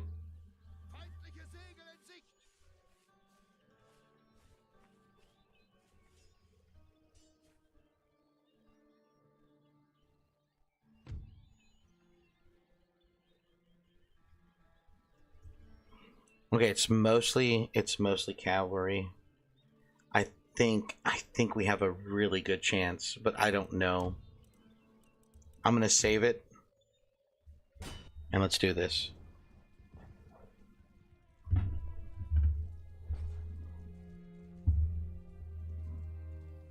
That they are. Okay. So we're on the defensive.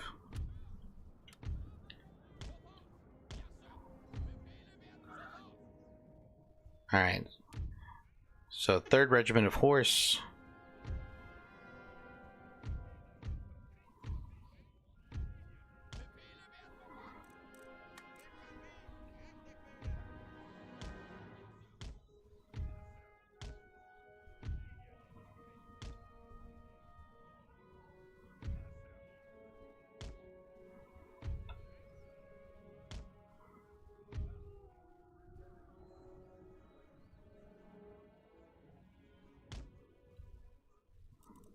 Okay. I'm gonna hold their fire.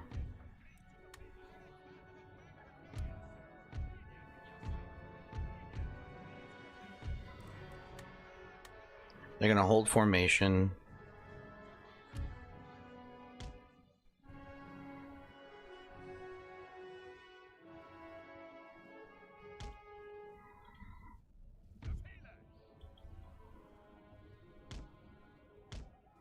Right there.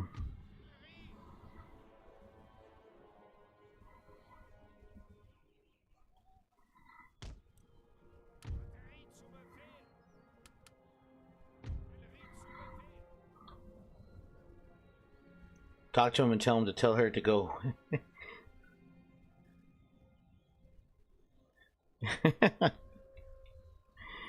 Oh, man.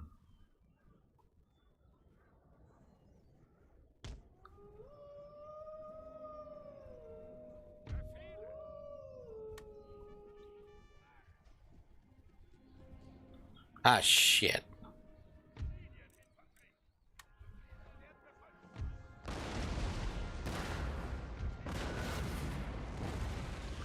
There goes my cannons.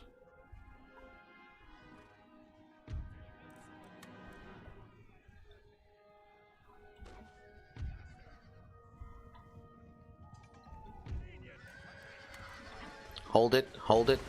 Hold that formation. There goes my cannons. Shit.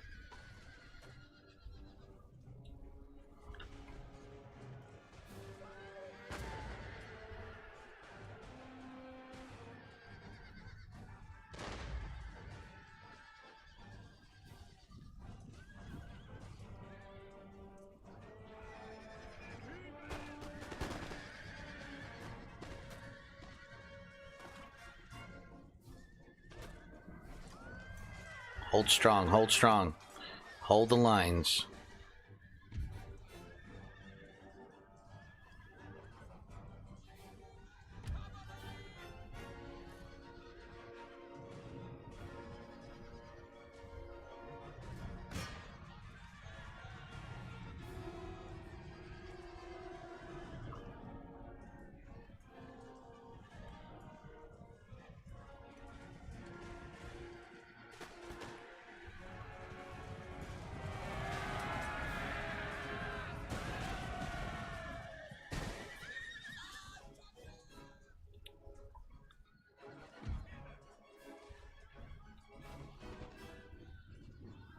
Shit. I'm gonna have to collapse the line.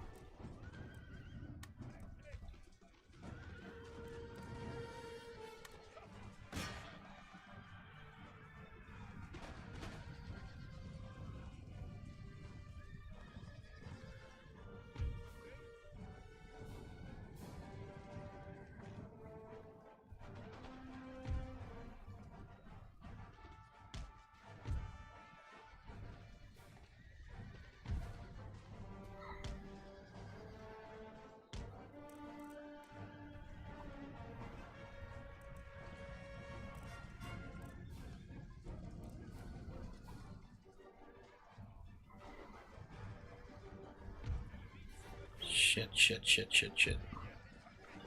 Oh my gosh.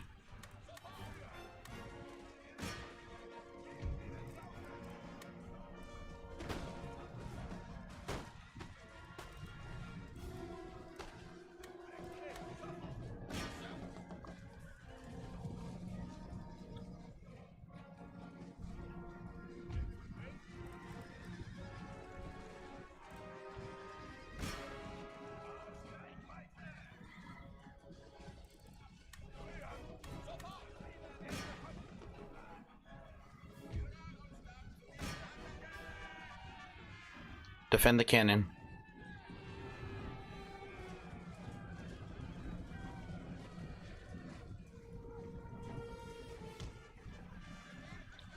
Oh, they're routing. They're routing.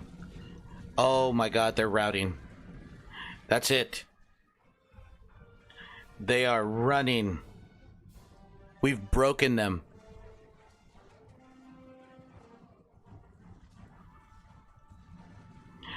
Oh, we've broken them.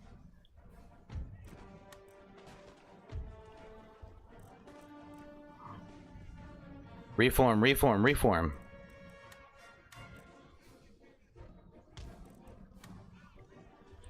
Reform the lines.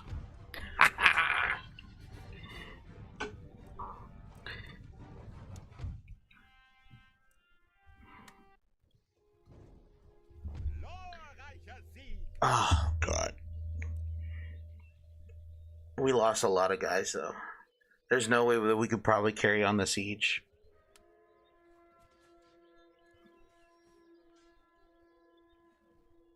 There's no way we can carry on the siege at all.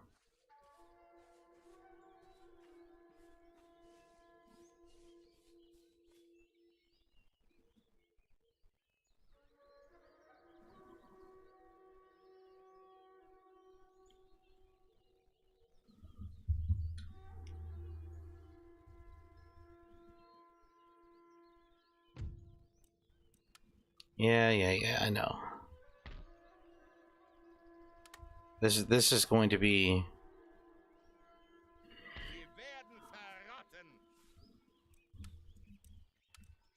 I mean, I might be able to get these back up to fighting strength before they decide to...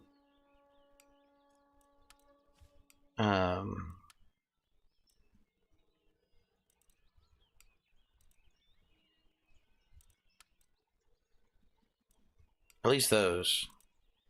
But we don't have it. We have no cannon whatsoever. I mean, they're hurt, though. They're hurt. It's mostly cavalry.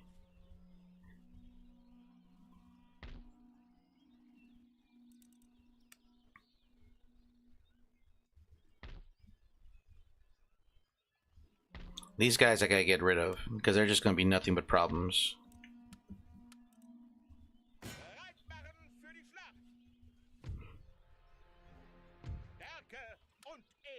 Not even worth my time to...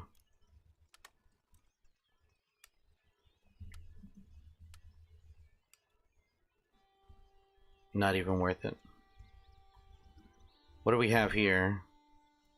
Nothing special. Nothing special at all. These are still good. I mean, these two guys are still fighting. They're still pretty strong. It's just this army up here that I'm a little concerned about. Granted, they only have 2 regulars. And I mean, I could commit, like, I have 1 unit of experienced regulars that I know that I could throw at them and they'll probably be okay. But I'm hoping by taking that, this will take Austria out of the fight and I can refocus back on what I was doing. And that was just trying to consolidate everything.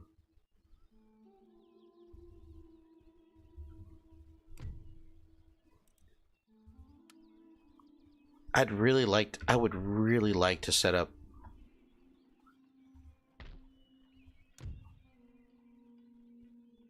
the next town is 91 turns, and this town will do that. Then I can probably open up a trade lane for Sweden, between me and Sweden. Oh, man. Okay. Well, let's see what happens next turn. I'm hoping...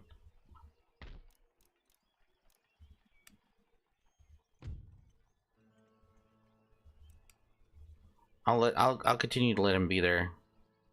If they do come at me, I really have we'll see what happens. Let's see if they throw themselves at me. No. Here comes Poland. Here comes Poland. Where are you going, Poland? You're going to West Prussia? You son of a bitch. You son of a bitch.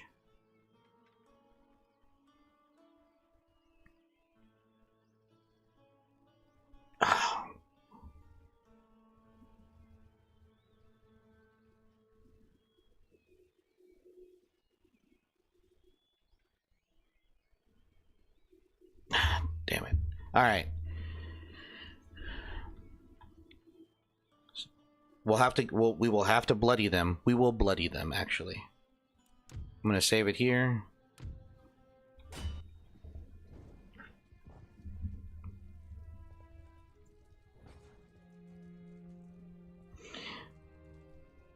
We will bloody them as best we can, so when it's time for us to take the city back, which will probably be in the next turn, I'll be able to wipe that army off the map.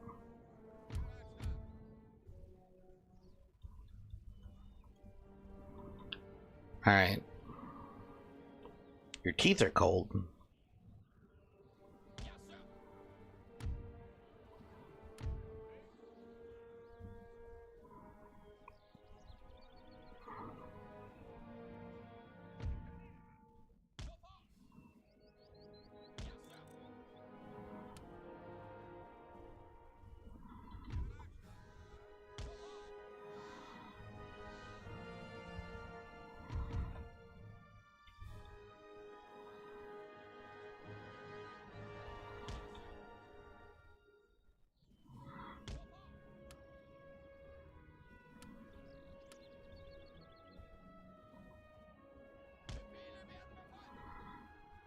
All right, I'm gonna leave that there, and here we go. Get up on the walls.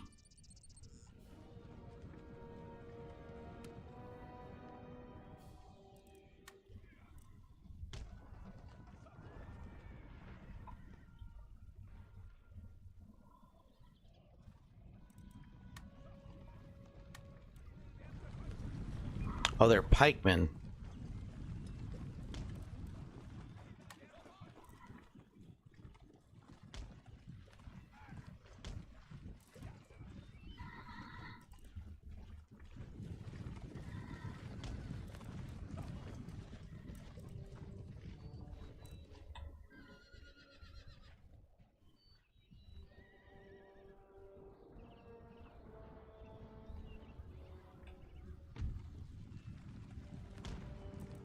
Get over there.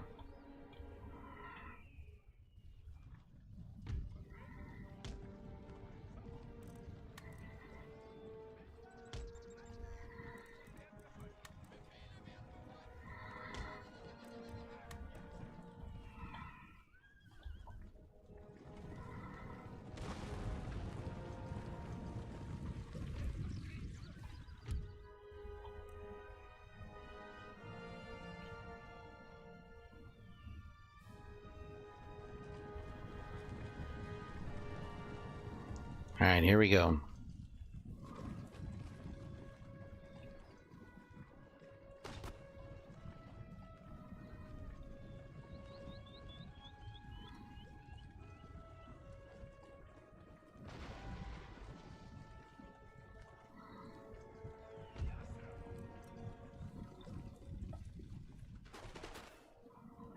There we go.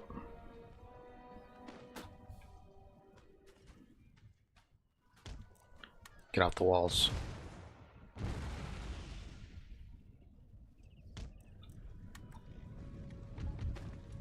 Let them have the walls.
Here we go. Go for it, dragon. I'm right behind you. I am right behind you. Good night, everybody. Or good night, Dragon.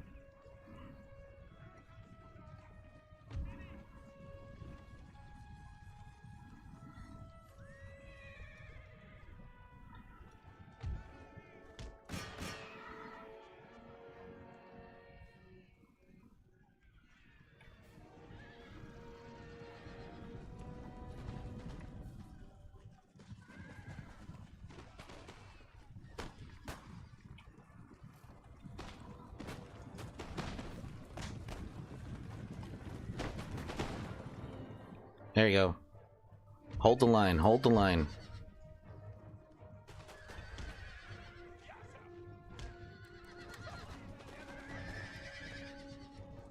Shit.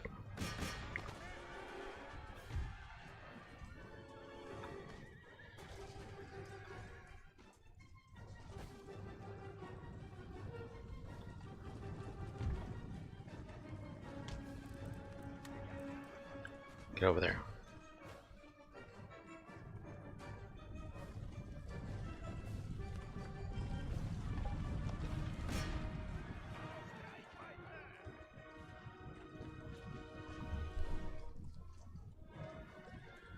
Give it to him. Give it to him. There you go.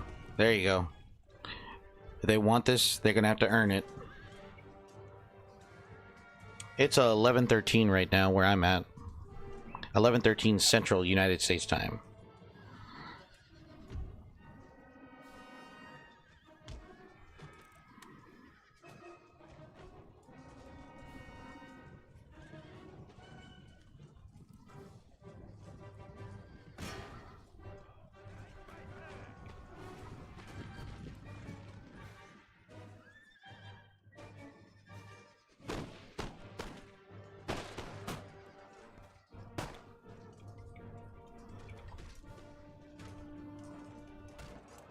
Come on, boys.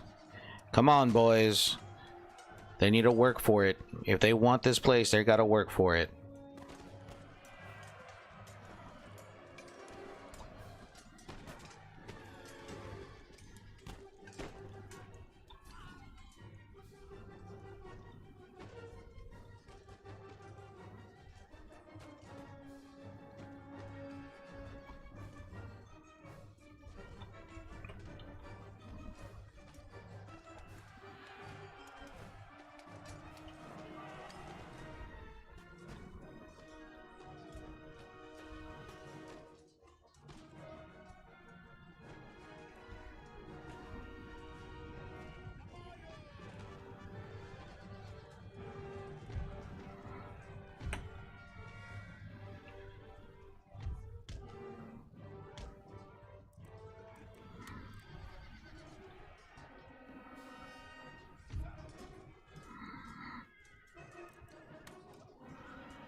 Get them. That's it. Fire into their backs.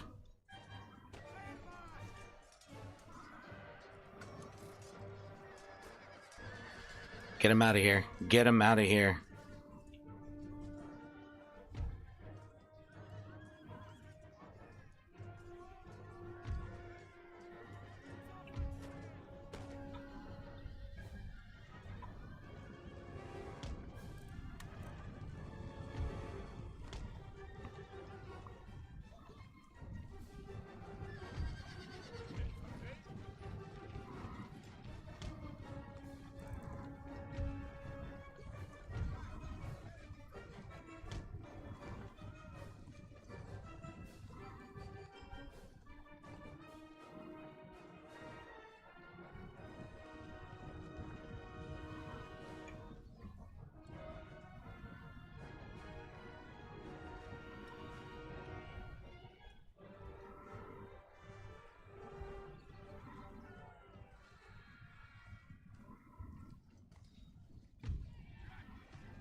Get over there.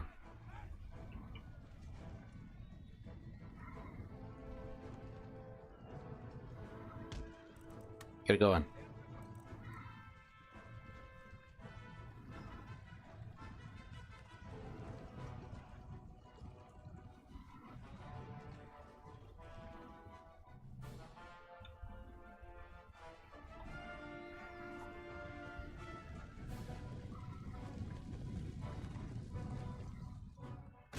Fire on the regulars.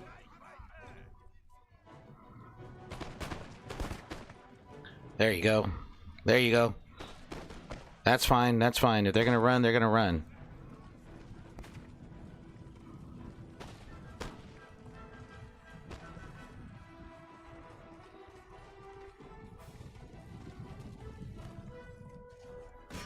Keep your fire on them. Keep your fire up on them.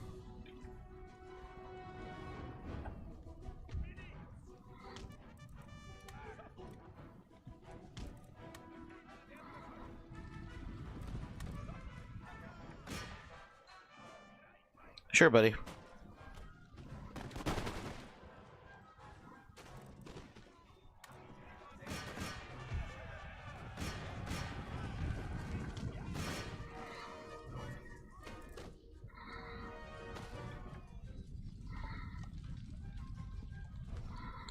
Push them back. Push them back. Push them back.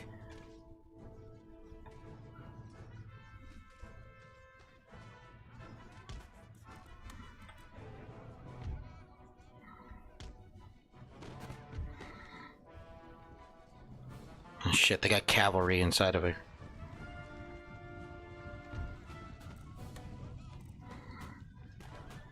There you go.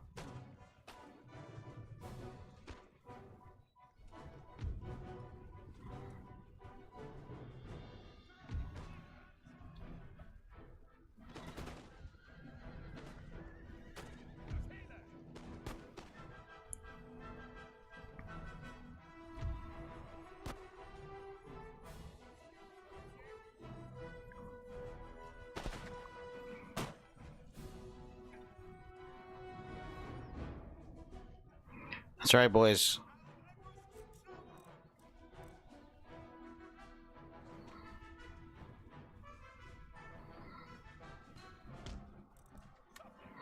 Okay, they're out of ammo.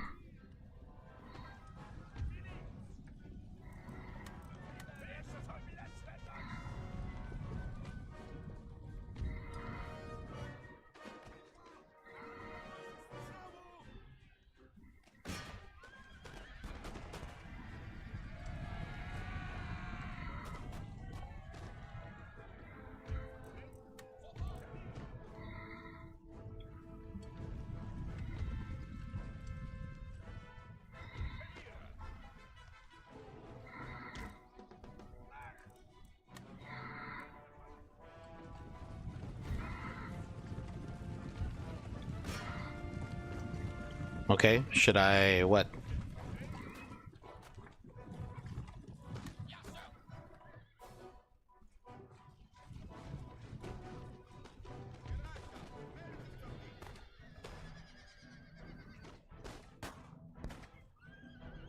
So yet I'm still nervous. Should I... What would you recommend me do to build up courage? Are you talking about your crush, my friend?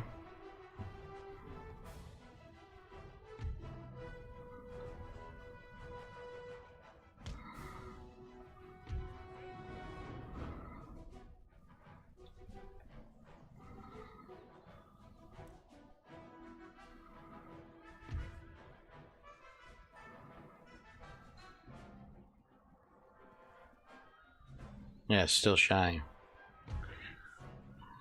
Well...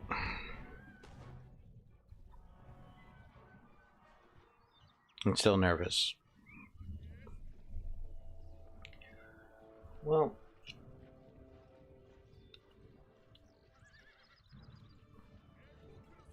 Lower the volume just a little bit so I can think. So here's the thing, Boxy. Here's the thing. Alright. While I understand you're nervous and you're still a little shy. Alright. Being shy is one of those things where it's just like everyone's a little shy here and there. Being nervous the way I would approach something like this is that, yeah, we're all shy in the beginning because we want to, breach that gap. We want to breach that conversational gap and have a conversation with somebody. I get it. You know, the other thing is too, like, being nervous in terms of like wanting to ask them out, or you're scared of what they might say. What if they say no? What if I put myself out there and I get embarrassed? I get all that. I really, really do. But you'll never be able to do anything if you don't put yourself out there, especially when it comes to social situations. You have to be able to. You have to be willing to put yourself out there and just embrace the moment and really just, hey, the worst thing that could happen is this person says no, or the worst thing that could person is just like, I'll think about it. It's one of those things where it's just like, yeah, I get it, and nobody wants to be put into that situation, but we all have to do that. I had to do it with my wife.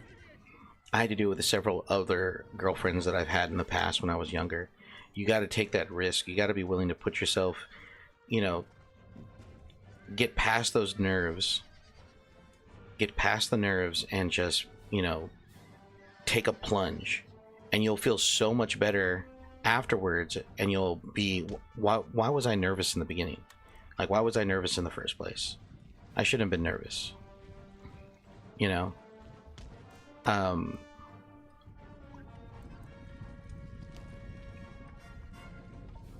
Exactly. That is the worst thing. That is the absolute worst thing that she could say. And if she says no, oh well. She says no, you move on. You don't feel anything about it. Yeah. Get past the nerves. Because what's stopping you is this mental idea is that I'm going to be embarrassed because I'm going to ask somebody that I like out. If everyone thought like that, nobody would be asking anybody out. Nobody would be getting married. Nobody would be doing these things. It's one of those things where it's just like, you will feel better once you take the plunge. Your autism affects your anxiety a lot. I can understand that. I get that.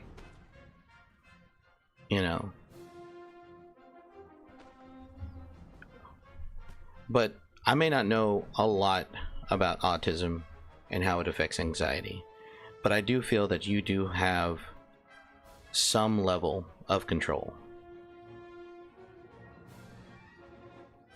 I would say that there's some level you have. I would consider myself a great self-taught because I learned how to joint wire in 2 hours in the middle of the night. I would definitely say, Boxy, that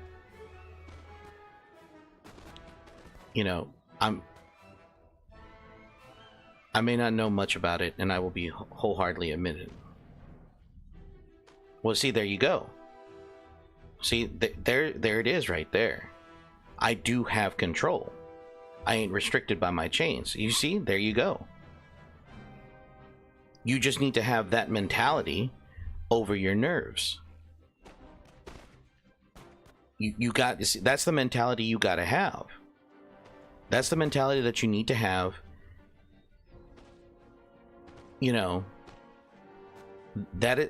I do have, you do have control. You're right, you do. And I ain't restricted by my chains. You're absolutely right. That's the mentality that you got to have. You got to have that mentality, and if you can openly say that to yourself, your nerves and your anxiety, if you're able to control it, you should be fine. It's like I said, it's just a matter of getting to that. You can do it. You can do it. You just have to take that first step. You have to take that plunge and go over the edge. Don't let those ideas like, oh, you know, because I have this condition, it's going to stop me. No, I don't believe that for a second. I purely don't believe that for a second. I have taught plenty of kids who's had the tism, as my coworker would say, and they are very fully capable individuals. So don't let your condition define and control you. All right, if you have that understanding and you have the ability to say I have control, then in that social situation you need to remind yourself that you have control. You do have it, and because you have it, you can go ahead and take that step forward and strike up the conversation.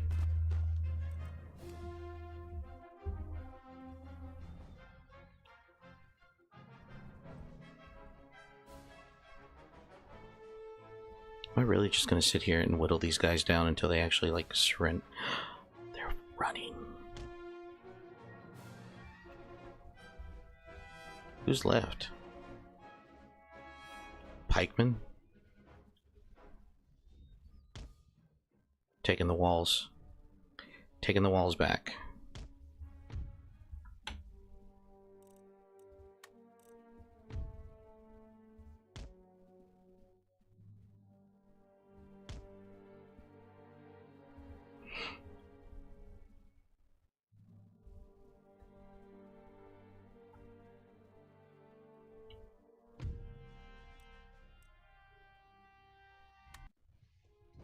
We won.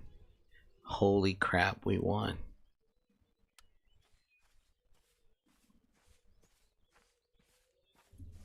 I really like the way you give advice to anyone. I have no problem giving advice. You know, I didn't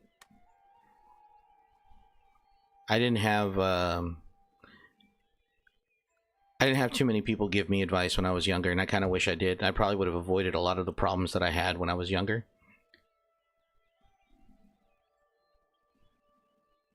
It might be weird in some way, but it's really satisfying to listen to. Well, I'm glad. You know, my dad would always give me, like, my dad's advice was very practical advice. But when it came to like certain social issues, my dad wasn't really big on that, because my dad had a lot of confidence. Like my dad's confidence is through the roof. It doesn't matter what he's doing. He could be doing absolutely the wrong thing at the wrong time, but he will do it with confidence. And I love that about my dad. I so love that about my dad. He could be making my mom angry at that very moment, but he's going to do it with confidence. He's not going to think twice about it. He is just going to fly with it. You know, I'm going to save here. Going to exit to Windows. And so, and I do wish my pops gave me advice in these kind of situations, but I had to learn. And I'm one of those guys, and my wife knows this about me. I'm one of those individuals that I have to go through it first in order for me to actually learn a lesson, regardless of what it is, you know. You know, it's just one of those things. And exactly, Boxy. Exactly, Boxy. You know, confidence in social interactions, confidence is roughly 90%. It's 90% of all social interactions, confidence. Because for me, and this is what I'm trying to do with a teacher friend of mine, he's a first year teacher. He doesn't have confidence in the classroom when he teaches. Teaching is all about confidence. You got to go in there and you got to have some bravado. You got to have some flair to it. He's got plenty of flair. I know he does. When I talk to him and I engage with him, He's an amazing person to have a conversation with. But what a lot of people don't understand is that it takes confidence to be a teacher. It takes confidence, and it takes a little bit of humility as well. Humility is hard to come by. I've had to learn that. I've had to learn that quite a bit, you know. And it was kind of like just last week. I told my students at the end of their first test, when the grades were coming in, and I was grading them, and I was looking at them, and I said, guys, I'm going to be honest with you. I failed you as a teacher. I failed you, and I can see where I failed you. And I told all my students that. And I should have focused on this. Instead, I was focusing on that. And I should have slowed down more. But that's okay. That's okay. I'm not a man who's not willing to not admit that he was wrong. So because I'm willing to admit that I'm wrong, I'm willing to accept the mistakes and learn from them. And I hope that you, as my students, will also learn from your mistakes as well. All right. Maybe you should have studied more. Maybe you should have read more outside of class. Maybe you should have asked questions in class. Maybe you should ask for clarification or come to tutorials. And I'm a firm believer that failure is the best teacher. I am still a huge believer in that. What apology did I miss, and why are you apologizing? No, this was something I told to my students. This was something I told to my students after they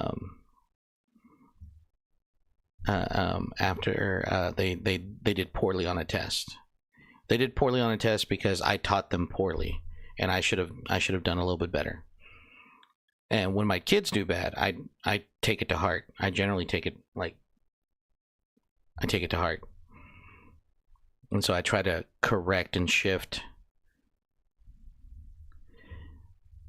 Failure is the best teacher. It's always been the best teacher. And I do wish that a lot of people would recognize that. Failure is part of life. We have those who succeed, we have those who fail. But those who have failed learn how not to fail again, or at least in that manner, And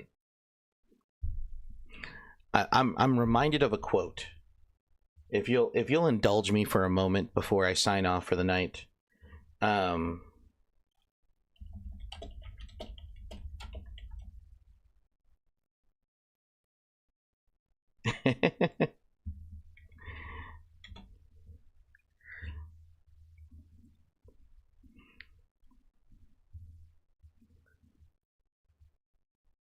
Let's see if I can find it. Okay. You are a rare old school teacher in a sea of weird teachers. Well, thanks, Don. I appreciate that. I identify myself not so much as a millennial, but more of a Gen Xer. So I firmly believe that failure and the occasional ass whooping does help from time to time. It's the sting that helps you remember not to do something again. That's the sting of failure. That's what failure should feel like. It should feel like a little bit of a sting, and so you remember, not to do it again. But if you'll indulge me with this quote, and this is a quote that I tell my students all the time.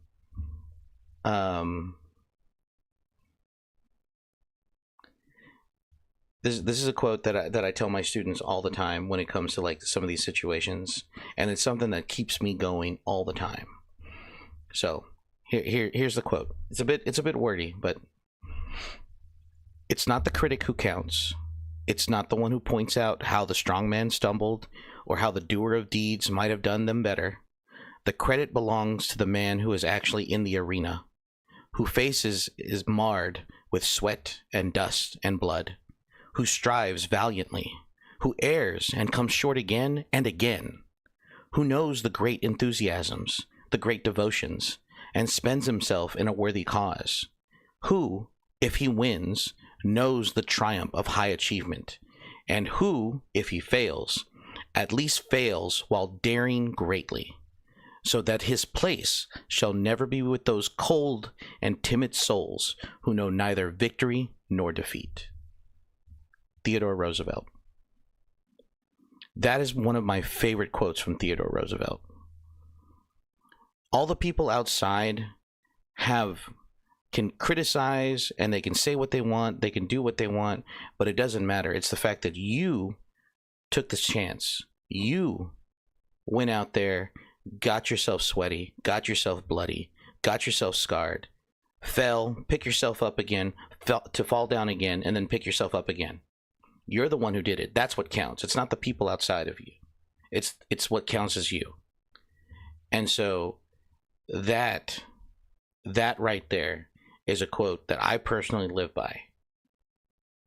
You know, and there's a lot of great quotes from Theodore Roosevelt that I enjoy because he's one of my favorite presidents. He's one of my favorite persons in history.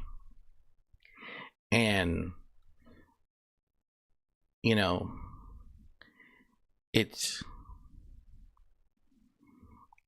one of those things that exactly.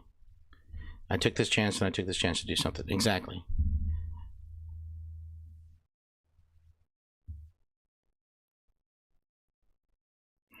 The best day of my life is when I stopped caring about what people thought of me. I just am what I am, like Popeye the Sailor Man. That's right. Even Popeye. You know, and it's very much so, Boxy. Very much so. And so that's true. And that's very true, Don. You know, I can count on one hand how many friends, you know, one friend. I only have one true friend. Actually, two. I have two true friends. My wife and then my best friend that I grew up with.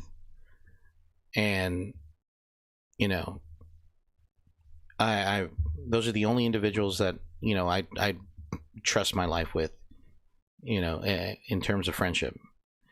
And you know, it took me a long time. It took me a long time to realize that too, that you know, we can make friends, we can make acquaintances, we can do this and enjoy conversation, but when it comes down to it, when the chips are down, and is that person going to be standing next to me facing the fire with me, you know? And so far the only people who have done that is my wife and then my best friend who's in Georgia right now.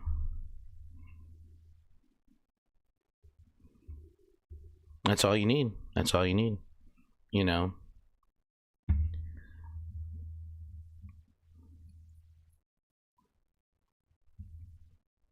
You know, a lot of people say, well, what about family? What about this? And they say blood is thicker than water. There's more to that quote, actually. People just take that part of the quote and say that's why family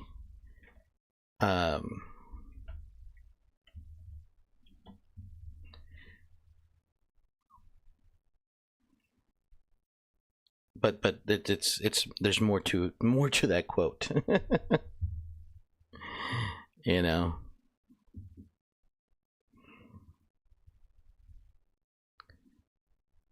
and a lot of people kind of like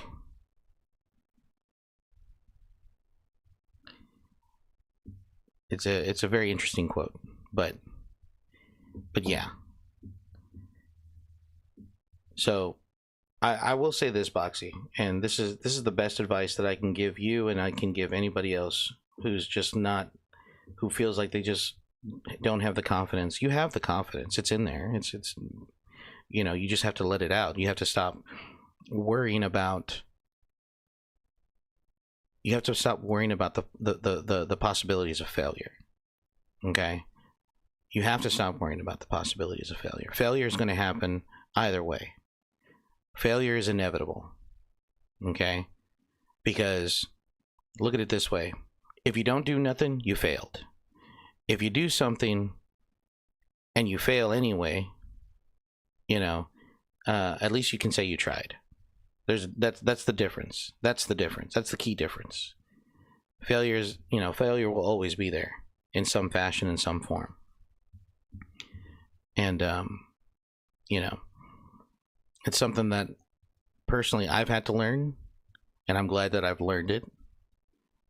It's something that my daughter will have to learn when she gets older. And hopefully, she has that upbringing to where she will pick herself up and move forward from that point. And that's the whole thing. That too, very much true, Don, very much true. I agree with that statement wholeheartedly. So, I would say go for it, boxing. And once it's out, it's out. Don't look back. No, can't be a wallflower, man. Can't be a wallflower. Can't be a wallflower. That's an old people saying. But it's that's just how it goes. But anyways, I gotta get going, guys. It's 11:40. I've been streaming 40 minutes past my normal time. So I will be back on Wednesday. I'll be back on Wednesday, and I will be. I don't know what I'll stream on Wednesday, but I'll stream something. Maybe I'll continue Total War. I don't know. Whatever. But I gotta get going. I got work tomorrow. I got duty tomorrow morning, and I have tutorials after school. So I have a very busy Monday tomorrow. So take care, guys. Good night. Sweet dreams. And remember to take care of yourselves and take care of each other. I will see you later. Have a good one. Hopefully my wife doesn't find out if I do dream about that.